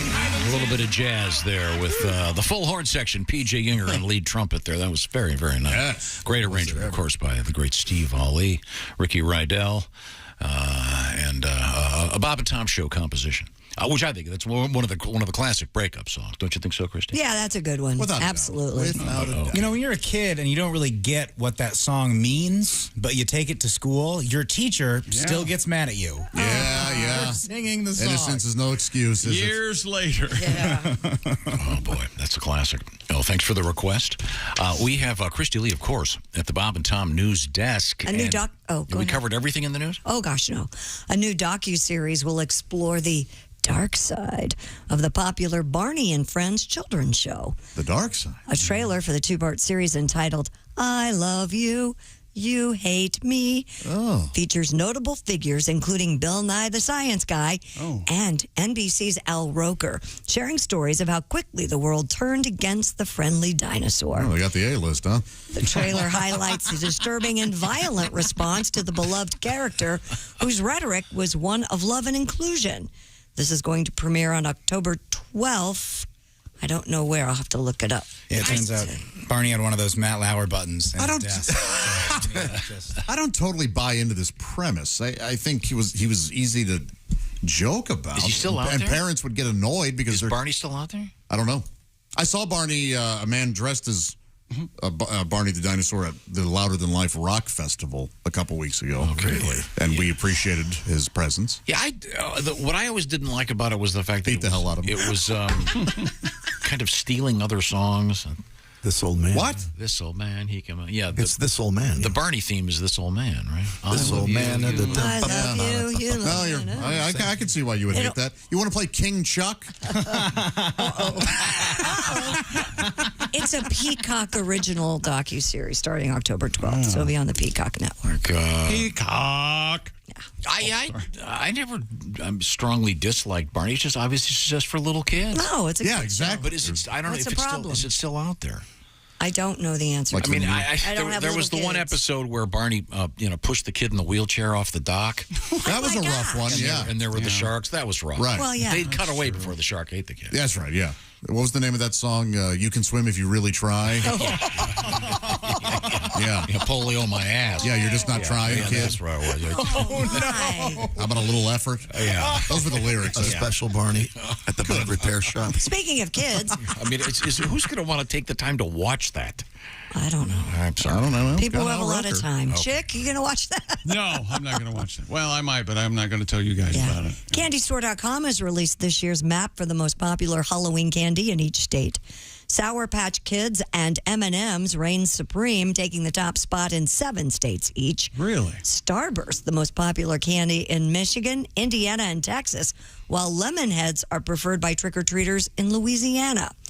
Hot tamales take the top spot in Minnesota, Nevada, North Dakota, and Virginia. That many? Yep. What is it? I've never had one of those. What is Hot tamales are they look like little cinnamon capsules. They taste like cinnamon. They're from the, what's the licorice one? That are pink and it? white. Good and Plenty? Yeah. Oh, that was the worst candy ever. Kind of from that same family. Oh, well, good. That was I hope not stronger. good. Yeah, you're right on that. Based on candy sales alone, it appears Halloween's back in full swing. Oh, did I mention Connecticut? That's the only state to choose Almond Joy. I like Almond Joy. I like Almond Joys, but I don't think kids did. I have the complete list if you're curious. According to the National Retail Federation, Halloween candy spending should hit a whopping $3.1 billion this year, making it an all-time high. What is this backlash against Tootsie Pops, by the way? I love Tootsie Pops. Is Me there too. a backlash? Oh, I've never cared for them, but Why? I don't like Tootsie It's Rolls. 2 candies in one. Yeah, and you get the two lesser. You get the candies. surprise. I don't care for Tootsie Rolls. That's why. Right. Yeah, Oh, the you bubble don't? pop. Right. Bubble pop. Oh, that's why I The order bubble hot gum. box pizza, because I get the Tootsie Rolls. Come on. What's the bubble pop? With the bubble, it's got bubble gum inside the Tootsie Yeah. Roll. I much preferred those blow pops. Blow Yes. Pops. Yeah, Thank you. blow pops. Boy, that sounds like a No. really unfortunate no, porno. No. Yeah, if you want to suck on something, why don't you? Hey, That has got everything going wrong with it there. Yeah. if you want to be in the will, you gotta. Yeah. Hey, are you having a good time today listening to the Bob and Tom Show? Oh, yeah. Is it really, really, really, really funny? Kinda. Well, there's only one thing that can explain that. You're listening on Raycon earbuds. All right. That's right. Raycon's everyday earbuds look, feel, and sound better than ever.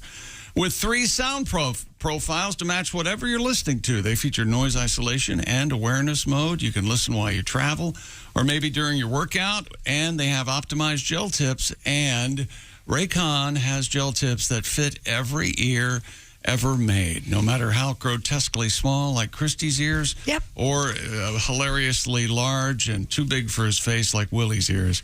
Raycon can fit. How about you suck my... Hey, Raycon is celebrating its 5-year anniversary with tons of amazing deals, too, and special giveaways. Plus, you can save up to 25% across the entire site. Go to buyraycon.com/Tom right now and save up to 25% off your Raycon order. And they have all kinds of colors, too. There's red and blue and black and white and khaki. And You'll get all of them and love it. and I think marine. you might want to read that carefully. I don't think the khaki one's made the cut. Khaki will not be on it. BuyRaycon.com/Tom. Save big during Raycon's 5-year anniversary sale. It has been 5 years already. That's BuyRaycon.com/Tom. Just looking over these candies. Number 1 candy in Washington, D.C., circus peanuts. Because kids there aren't allowed to experience joy. Man, those are horrible. Yeah. My dad loved those and would often say the staler the better. Really? Yeah. Circus peanuts and candy corn, and you just put them all in the ocean. Why would you do that? Candy corn, very controversial. Yes, it is. It's What's wrong with candy corn? divisive. There you go. That's the better word. Yeah, people either love it or hate it. You put it in your popcorn, right? No, I put it in with peanuts. That's so and it good, Christy. Tastes That- like a payday. Yeah, just go buy a payday. Paydays are one of my Okay. favorite candies. Well, go buy a payday. When we come back, we have... wait a minute. Christy's mocking chick. I can't stop talking. When we come back, we have our history lesson. This is the Bob and Tom Show. Thanks for listening to the Bob and Tom Show this morning. Even though we're not too much to look at, you can also watch the show on our YouTube channel.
Hi, this is Augie Smith. You're listening to Bob and Tom 24/7. I'm Chick McGee with your Bob and Tom Sports Update. Debo Samuel turned a short catch into a 57-yard touchdown, and Talanoa Hufanga returned an interception for a score, and the 49ers beat the Rams 24-9 in Santa Clara on Monday Night Football. Major League Baseball last night, Albert Pujols hit his 703rd home run, breaking a tie with Babe Ruth for second place in career RBIs. But the Cardinals lose to Pittsburgh 3-2. Winners in the National League: Miami, Cincinnati, Milwaukee, San Diego, and Colorado. Washington at the Mets, that one postponed. American League winners: Kansas City, Toronto, the Yankees, Boston, the White Sox, Detroit, and Oakland. And interleague play: Philly blanks Houston 3-0. And Aaron Judge remains at 61 home runs with 3 games remaining. And Luis Severino pitched 7 no-hit innings before the Rangers broke through against the Yankees bullpen in New York's 3-1 win. Judge went 1 for 4 with a check swing infield single, a ground out, strikeout, and lined into a double play. I'm Chick McGee, and that's your Bob and Tom Sports Update. Ladies and gentlemen, Bob and Tom. Lil Nas X was forced to pause his concert in Atlanta to go to the bathroom. The rapper told the audience over the venue speakers, "I'm backstage, and this is like not part of the show, but I'm taking a mean fill in the blank. It starts with S." Over the PA. A 23-year-old later tweeted, quote, "I was literally back there dropping demons into that toilet." Gonna take a dump during my big show. Dropping demons, then I'll sing some more. Wipe it clean, that old dirt road. Hershey Highway just dropped a load. Yeah, It goes on from there. Bob and Tom in the morning and highlights all day long. The Bob and Tom Show, weekday mornings at 6 a.m. Eastern on Bob and Tom 24/7. Hello. You're listening to Bob and Tom 24/7. This has been Chick McGee speaking. Friday, 8 p.m. Hi, excuse me. I'm having a dinner party and I've run out of coffee. Might I borrow some? Sure. Here you go. A few minutes later. Excuse me. Could I trouble you again for some more coffee? I just gave you some 10 minutes ago. I know, but my guests are really big coffee drinkers. Okay, here you go. Thanks. Do you mind if I ask you a question? What? Do you live here alone? Yeah, why? Shortly thereafter. You again? I need more coffee. It's impossible. Okay, but it is possible that you want me. No. Good night. 2 minutes after that. Go away. Stalker's Choice Coffee. The coffee is so good, he'll come back again and again and again. Coffee. More coffee. Go away. Some coffee. I'm going to call the police. You want it so bad. I'm calling 911. You want it so bad. Stalker's Choice Coffee. Share some with a neighbor. Stalker's Choice. It's what obsessive-compulsive relationships are made of. Essential Morning Radio. All day and all night. Some like Bud, some like Schlitz, but for me, it's Bob and Tom 24/7. 24/7. With us in the studio, comedian Chad Daniels. Chad, let's see. We've established the fact that your wife is a college professor. Yes. Are you a college man? No. Ah. That makes for interesting contrast. And her friends always remind me of it. Oh, really? Oh, really? Are they all college professors as well? Most of them. We were out getting dinner one night, and her friends were like, "So, Chad, have you ever had Indian food?" And I was like, "Hello, Thanksgiving." Aren't you a history professor? Yeah. Didn't you know that stuff? Hello. How come the dumb guy's making all the smart comments? This is ridiculous. She has one friend from England that's always bragging about their language. We invented your language. You wouldn't have a language if it wasn't for us. Well, you spelled pneumonia with a P, stupid. Nat starts with a G, and you're bragging about that? And she goes, "You know what? They're silent. You know what? You better be silent before I stab you in your face with a knife." Yeah, but it turns out I don't sleep well anyway. I've been grinding my teeth. I didn't know I grind my teeth until I woke up. My husband was pouring coffee beans into my mouth. What a weird way to save time in the morning. No kidding, but it's fresh coffee. Hey, this is Larry the Cable Guy, and you're listening to Bob and Tom 24/7. Hey, welcome back to the Bob and Tom Show. Christy Lee at the news desk. Hello, Chick. There's Pat Godwin in the performance room. Hey, Chick. Hey, Pat. There's Josh Arnold at the upside sidekick chair. Hello. There's Ace Cosby manning the track phone hotline. Hot phone. Hey. There's Willie Griswold. Good morning. I am Chick McGee. There's Tom Griswold, and here we go. We've been talking about Spam all day because Spam, I guess, selling more than ever, which is interesting and fun. We also heard, we got a great letter from a guy whose dad, World War II veteran, Vietnam veteran, and he would eat Spam with grape jelly sandwiches, which is interesting. Just got this letter. Family restaurant Grandma's Italian Kitchen. In the 70s, we would make Hawaiian pizzas for World War II vets like they used to have it on base during the war. Dole pineapple, cheese pizza, and sliced Spam. There you go. Thank you, Greg. Sounds, I don't know, I'm not big on the ham pineapple on a pizza, but you know, whatever. It's a free country. You can be wrong, and you're right.